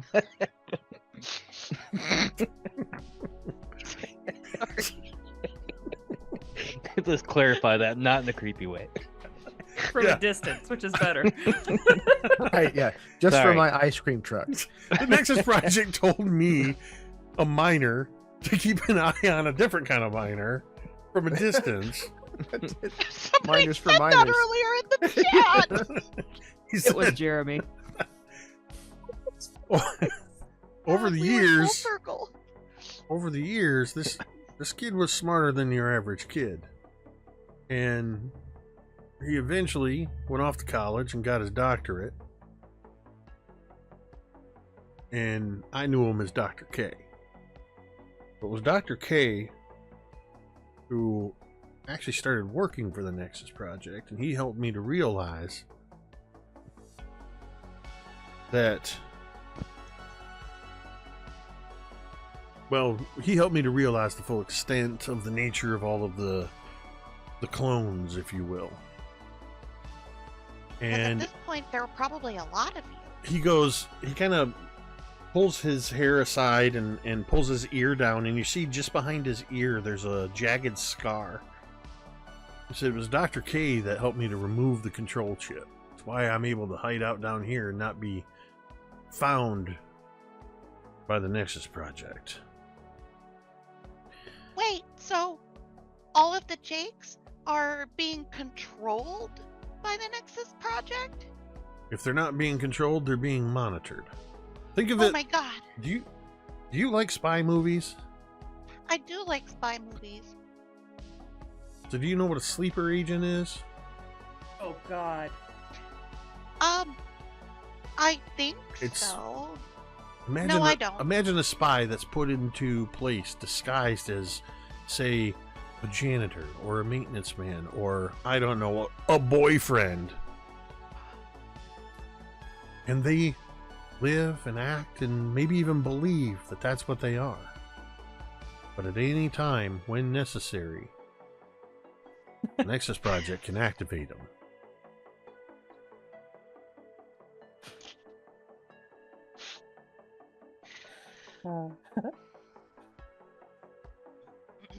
It's possible, I believe,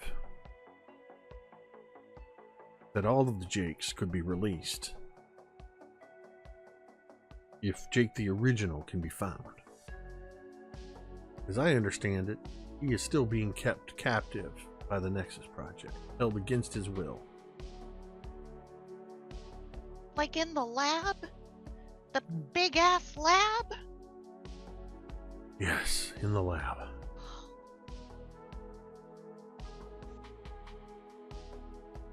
Now, I I'm don't not. want to go back What- there. What? I'm sorry. let me be clear. I am not asking you, a 10-year-old kid, to go into the lab and try to free Jake the Original. That would be ridiculous to ask a child to do something so outrageous. Well, we have to go back in there anyways to free our friends. So. What friend? My friends, Rosie and Laz. That's where they took them, probably. Why does... If the Nexus Project has your friends, you're probably never going to see them again. Well, no, because we busted out the last two they took. We've already done this. We have to go there anyways. But if your friends are there, you'll never see them again. No, we've kind of already done this. That's where we left off.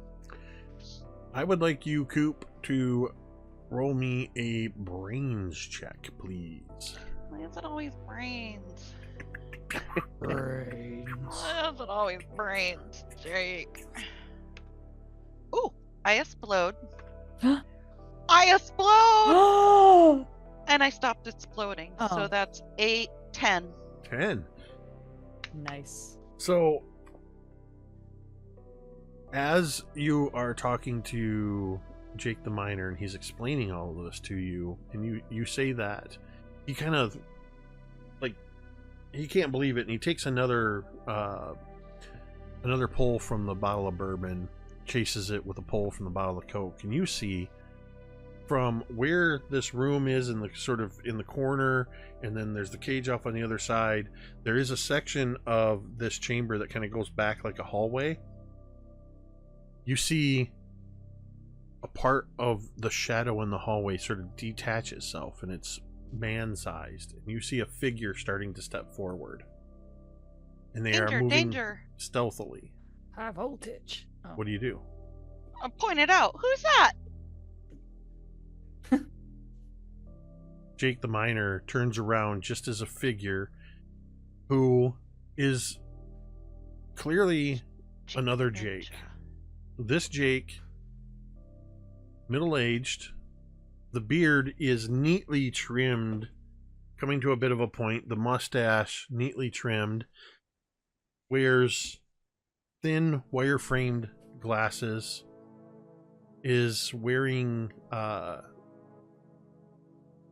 rugged but durable, almost what could be described as adventurous clothes, and has a pack on, some kind of like a harness and vest. You can see that they have little, like almost like a utility belt. They have a sidearm, and they are holding some kind of a gun, but it doesn't look like a gun you've seen. And Jake the Miner whips around and he goes, "Jake the Bounty Hunter, run!" And that's where we're gonna cut. Craig called it. I saw it in the side chat. Craig called it. Incredible. So he says, "Jake the Bounty Hunter, run!" That's where we're gonna cut to. This is We're gonna my cut life. to This is filling TJ. my cup. Oh my god. TJ, you have seen on the monitors, you with Jessica's help, you discovered the location of the jealous mirror. It's in a section that she identified as 8311XHT, the abstract paranormal entities wing. And you with Brenda completely occupied trying to handle the alarms and everything, you're able to get out of this room and start making your way. What do you do? You see him going, "Hey, what does you mean? Jessica, what does you mean?" For a few moments, Jessica is not responding to you.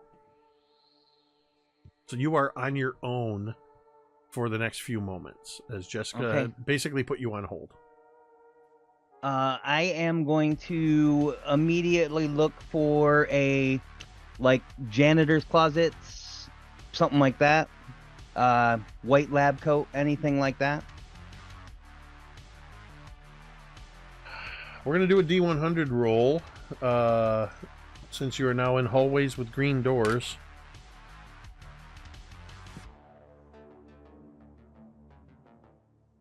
So roll me a D100 and tell me what you got. 36. 36. I have a 26. You try a couple doors.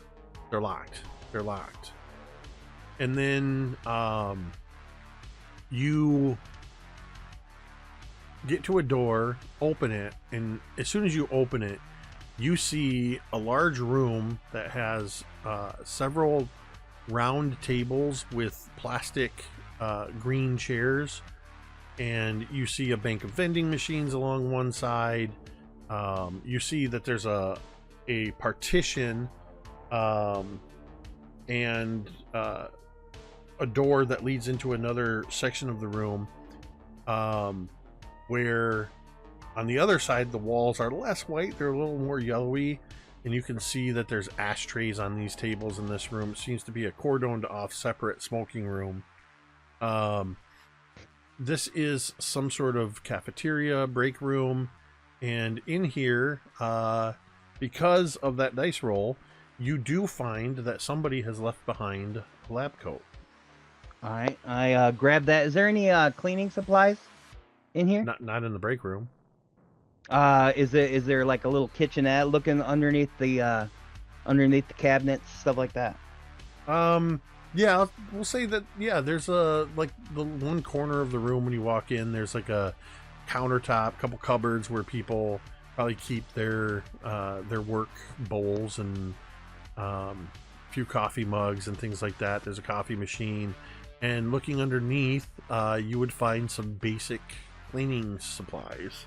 All right, I'm going to reach into my bag and take like the empty pop bottle out that I drank from earlier and fill that with bleach.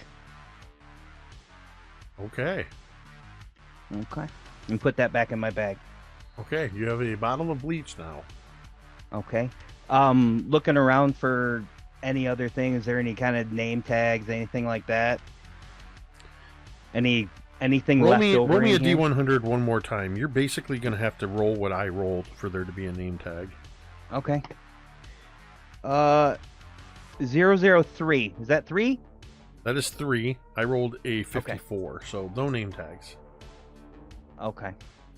All right. Well, I put the lab coat on and look around and see if there's any like map, like, you know how like the egress maps and stuff that they have on the walls and places like that. We've established that the Nexus project does not adhere to OSHA that's right. standards. That's right. There are no maps. There's no in case of fire.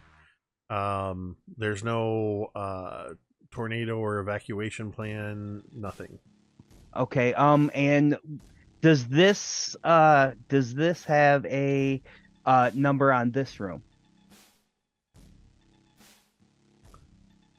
This room, yeah, it has a number.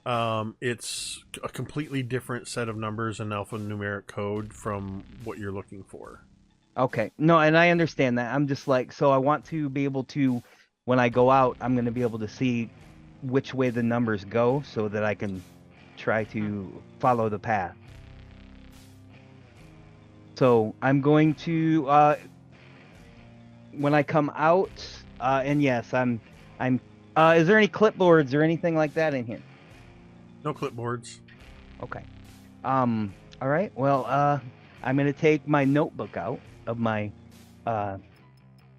and my pencil and have it in my hand, and I'm gonna walk into the hallway and start. Let's see. Is it right, left, or what's the hallway looking like?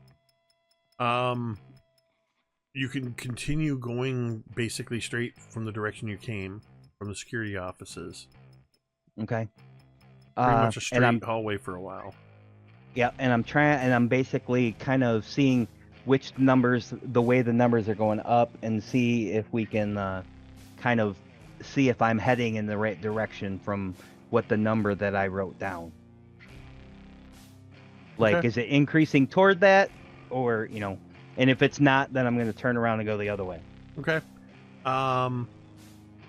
You move for a little ways trying to get the sense. Like I said, it's like the alphanumeric code you're seeing is a completely different set of letters and numbers, not even in sequence with what you're looking for. Okay. So kind of moving in that direction, though, they seem to be moving.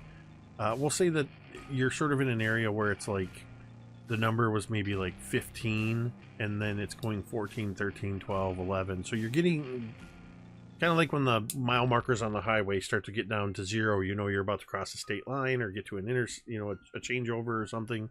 Right. As you round a corner, you nearly collide with Rosie and Laz, who were running towards the security offices and the cafeteria. Okay. Hey. I'm just heading this way. And Rosie would grab this fucker. Rosie wants to grab him by the lapels of his dumb jacket. And boom! And it's like, we need to get out. How do we get out? Not that way. Well, which way then? You got me. Rosie slaps him in the face. Don't you work here? Do I look like I fucking work here? Yes. He points to the jacket. Oh, well, good. It's working. How do we get out? The two of you have never seen TJ before, have you? Nope. No. Hey, he's wearing a jacket. He's wearing a lab coat. Hey, aren't you that girl seen him. Aren't you that girl that Dallas ran over? Rosie looks concerned and glances over at Laz. No. Watch everything. Wait, hey, hold on. I take out the mirror and I go, Jess, are you there? Rosie looks at Laz Jess, again. you hear TJ. This is about the time you. This is the thing that distracts you away from Oak and Billy. Oh, that's perfect. Yeah, you see Jessica kind of, all of a sudden you'd see her appear back into the mirror for you, TJ. Is this the girl that you were talking about? I think you would see Jessica look, and she like squeals Rosie's name. Did he have like the mirror like in his hand? He literally is holding like it's basically like a rectangular mirror with rounded corners. It's like a military shaving mirror. Okay. And when he turns it around, you see Jessica's face looking back at you from this mirror. I like immediately like let go of TJ and I like, Jess? What the fuck? And I'm like, shh, quiet down. They're listening to everything. You're literally the first person we've seen in this whole place. Who gives a shit if they're listening? There are alarms going off everywhere. Rosie. And we're trying to be quiet. Oh God. Who's he? Who are they? Why does he have you in a mirror? What this? Yeah, what the fuck is going on? Who is this? Who are you? Who are you? Wait, isn't that isn't that Yes, band? I'm the one that Dallas schmucked with his truck. Jess, how do we get you out of there? I can imagine like Rosie just like yoinks this freaking mirror and is like holding it herself now. like crouched over. Yes. Just like, what are you doing with my friend? like FaceTime. Yeah, right. Before it was cool. Wow, this is really great technology. They should market this. I look at Laz and I go, women.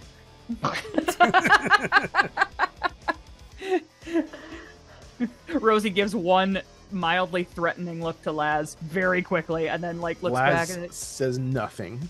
Good choice. Rosie like looks back and Jess, how do we get you out? Like what's happening?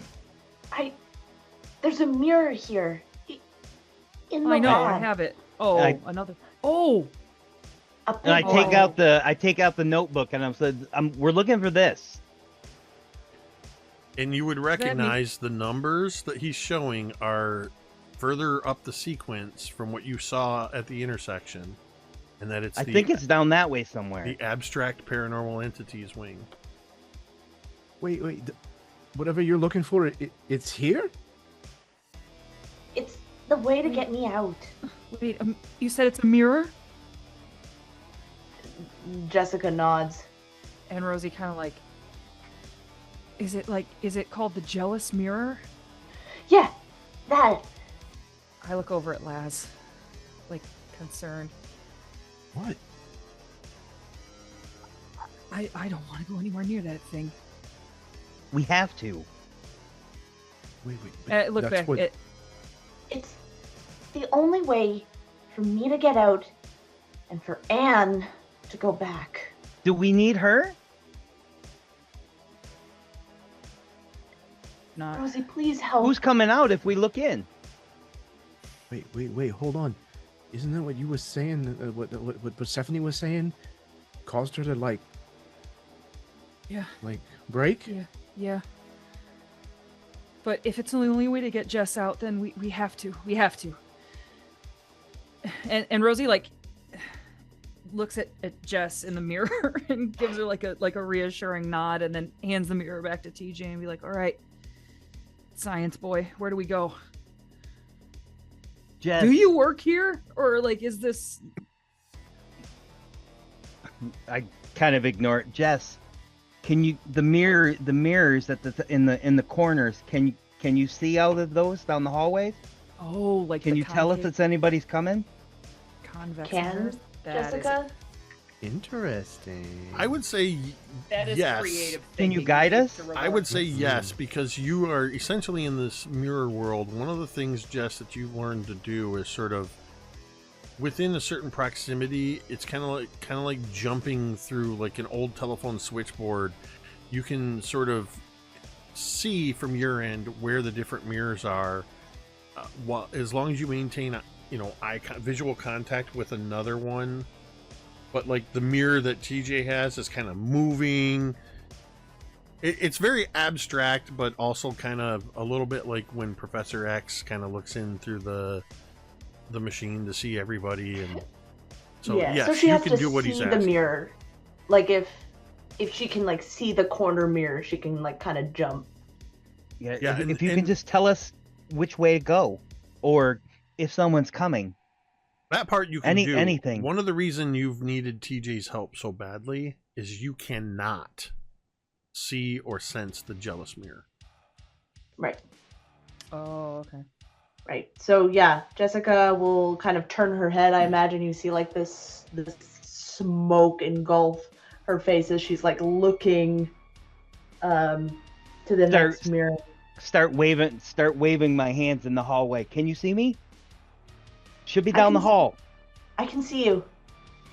I picture this almost like a short montage as the three of you are now running, TJ in the lead, and as you get to an intersection, you suddenly see in one of those sort of curved mirrors, you see Jessica sort of peers in and then reappears for a moment in your small mirror.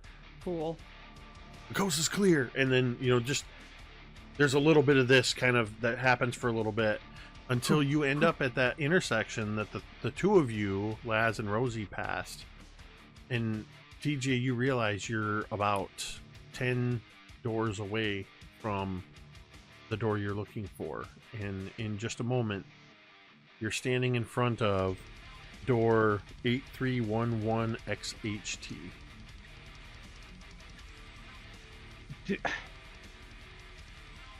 We can't look in it though, right? No. How does this work? We just have to probably break it, right, Jess? Don't you think? You told me not to. What happens? Jessica just kind of. I don't know. Maybe if I look into it. Maybe if you point the mirror towards me. What about mirror to mirror? She nods. What's the guy's name? Perseus. We just don't look. Rosie looks at Laz and she's like, "You're so smart." He visibly blushes.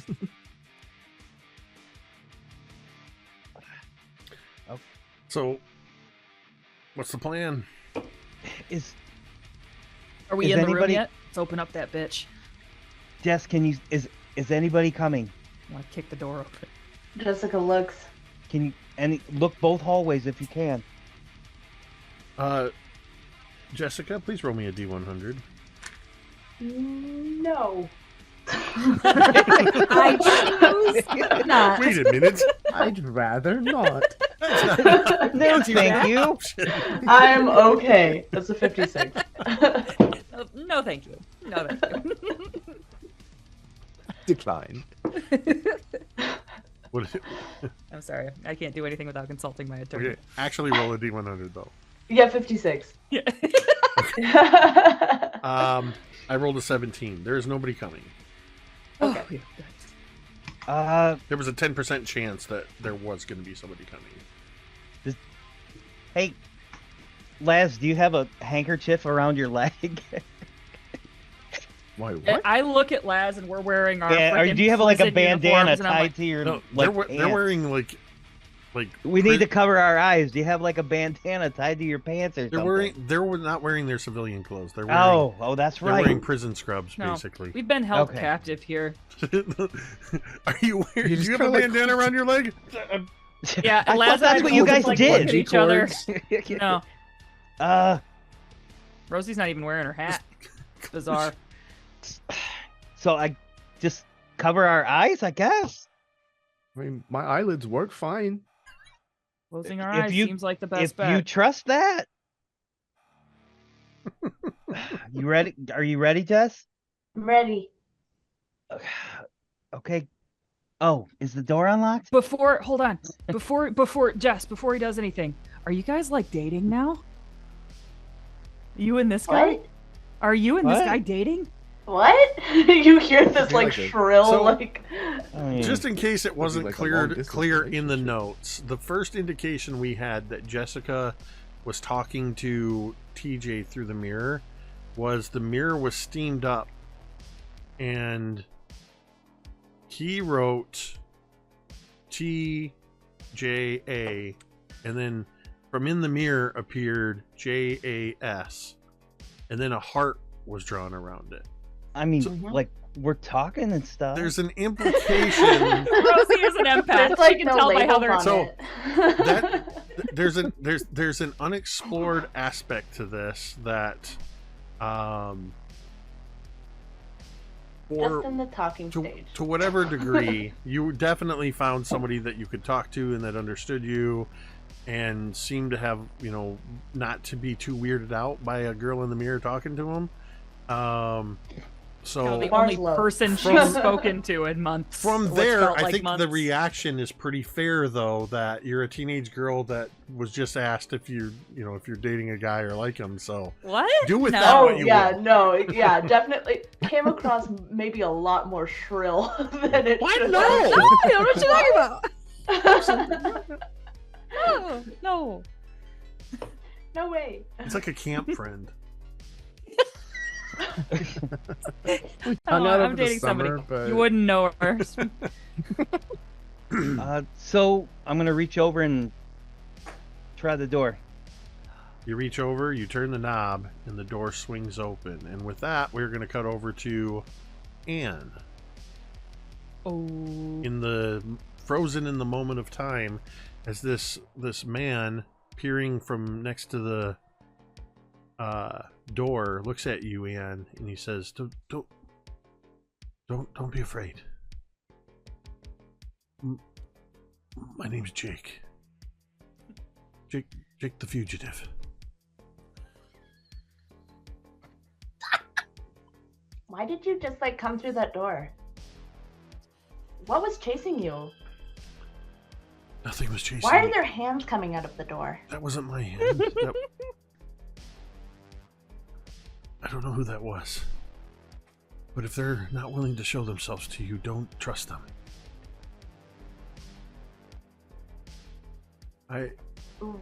Yeah, I don't usually trust like hands coming through doors, generally.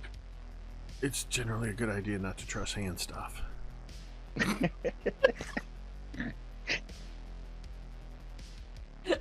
Probably some kind of a hashtag. You kids don't know what that means, but your parents are gonna. It's gonna wait, be big. you guys don't know what that means, but your kids are gonna love them.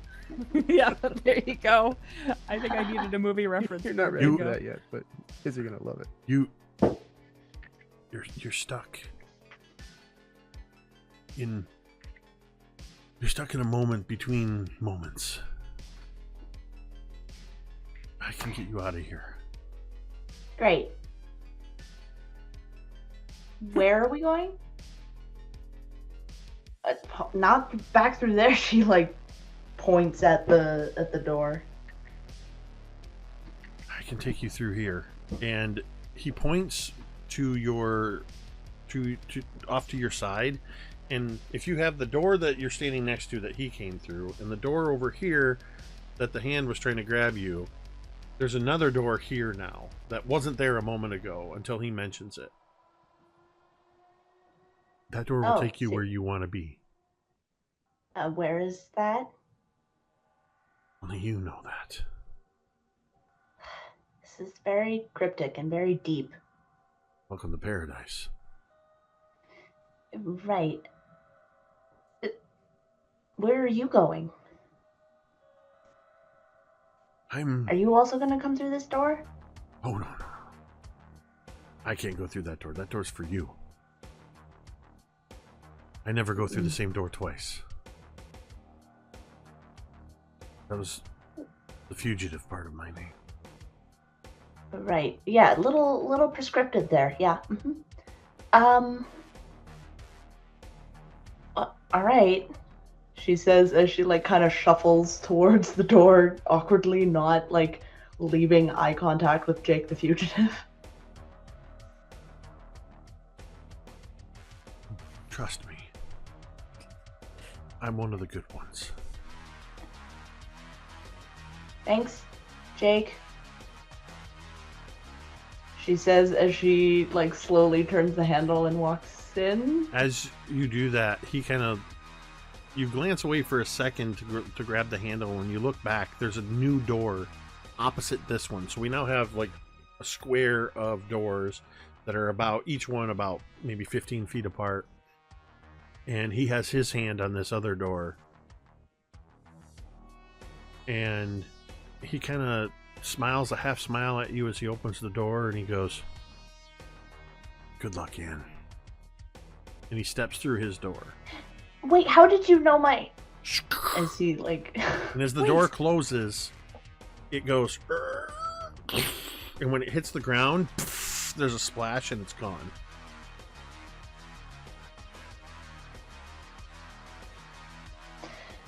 You see... The door that had the hand that came out of it, the handle is starting to wriggle like somebody's trying to open it. Oh, yeah. Yeah, Anne takes a very quick deep breath and goes through that door. You open the door, and as you step through, you find yourself in a darkened room.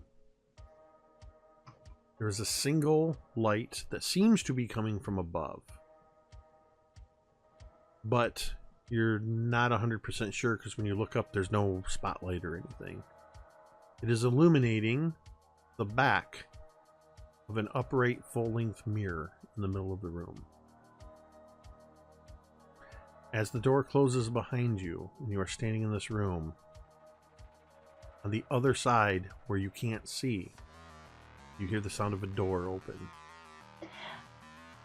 As soon as Anne sees a mirror, she's like, "No, this isn't where I want to be," she says as she like tries to turn TJ, back towards the door. Rosie, Laz, and Jess.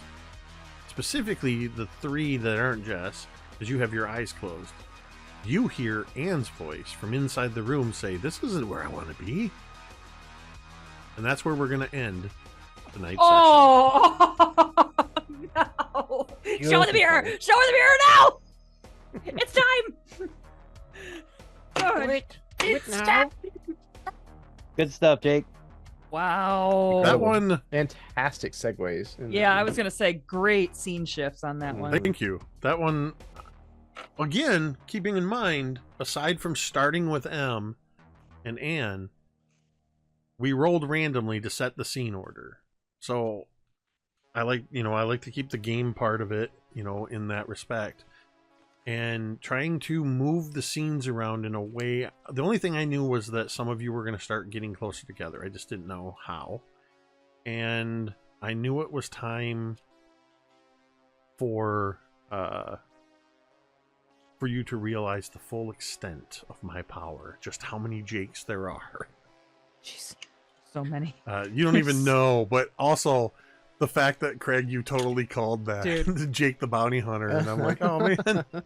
Jake the real one, if you have any desire to save this chat or ability to save this chat, you need to go back and look at all the unused Jakes that we came up with. Hey Jeremy, look, a raid. You got look, your a raid. bingo. Did you get a bingo? Yes, bingo. Hey, shout out to congratulations. Punkle Nix. Shout out to Punkle Nix and the raiding party. Thank you, Raiders. We appreciate the raid. We are just wrapping up, but we do appreciate the raid. Apparently, you got Jeremy a bingo on the bingo card. Woohoo! So that's good.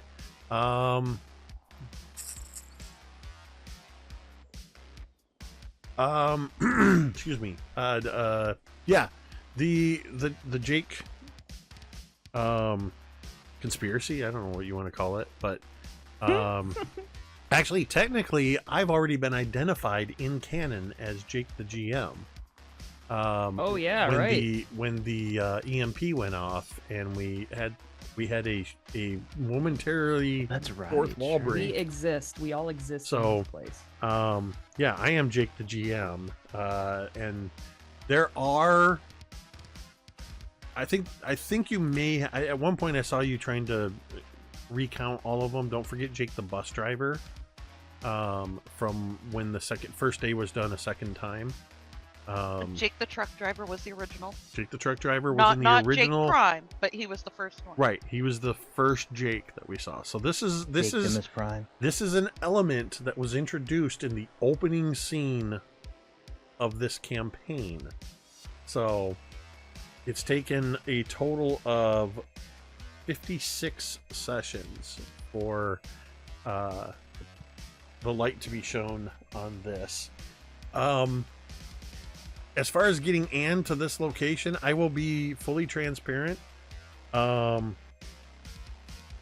This was basically a choose your own adventure. You didn't have to go through the doors. I was prepared for you to not go through the doors.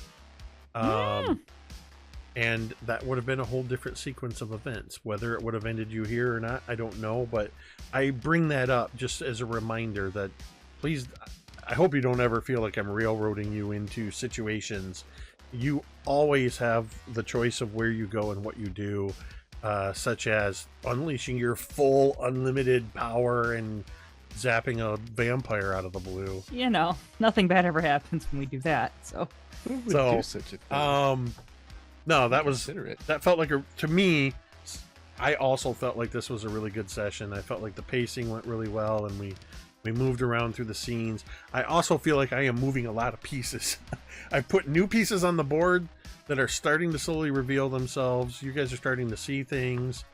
And now just figuring out where we've got what, 5 of you all in the same space, though 2 of you are essentially the same one.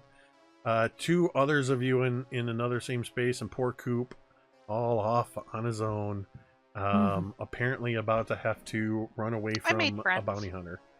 I kind of like Jake the Miner, and I like his little underground hideaway. Jake the Miner is a delight. So they're saying we froze again. Perfect. It doesn't look like we're frozen. We're not frozen. Okay, good. Nope. Well, I don't mean to gaslight Purple Swirl, but at any rate, if you have experienced technical difficulties, I would encourage you to check out. Usually by the end of the weekend, I have the VOD uploaded onto YouTube. I don't know when this happens. What happens to the VODs on Twitch? Sometimes they get broken up into multiples. So we'll see how that goes. At any rate, thank you to everybody who tuned in. Thank you, Carrie, for the usual domain pop bits. And shout out again to Punkle Nix and the Raiders for raiding in. Check out, if you haven't already followed Punkle Nix, check him out. He does some video game streams, also does some just chatting, and is a tremendous artist, particularly with etched glass. Does a lot of TTRPG adjacent stuff with that. So thank you to everybody watching with us, participating in chat. I love seeing that, especially with all the technical difficulties. Thank you for sticking around. Final shout out once again to the MTD shop, exclamation point shop. Check out, we are having a 10-year anniversary sale, 25% off all 3D printed, custom painted dice towers and all of our miniatures, including one of my more recent, the Earth Elemental Lord. This gargantuan mini was also briefly dry brushed by my 2-year-old granddaughter. She participated in the painting of this. You can get that on the store as well. The discount prices will continue through Sunday, which is the 18th. And finally, as always, a huge shout out to all of these incredible players, particularly when we get to these last few sessions where you're in multi-party split. You end up sitting for a while and watching other people's scenes, waiting for your scene to come around. So I greatly appreciate that. But always, I love how you guys handle the scenes, and it's a joy for me to watch as I present these things to you, to see how you're going to navigate the individual scenes. So another amazing, huge thank you to Chad, Miko, Carrie, Ted, Jeremy, M, and our special guest for maybe a couple more episodes. At least one more. We'll tune in next week to see the fate of TJ. I'm not going to kill you. Oh, good, thanks. I'm not going to kill you. I'll put it that way. Oh wow! Oh, just keep it monkey paw ominous. bastard. Shout out to our guest Craig. It's been awesome having you with us for these few weeks. Just thank you so much to all of you amazing friends and players. I love you all so much. Without whom, this would just be me talking to myself for a couple hours. With that, we're going to go ahead and end this stream the same way we end every stream. You could say it with me if you want. Many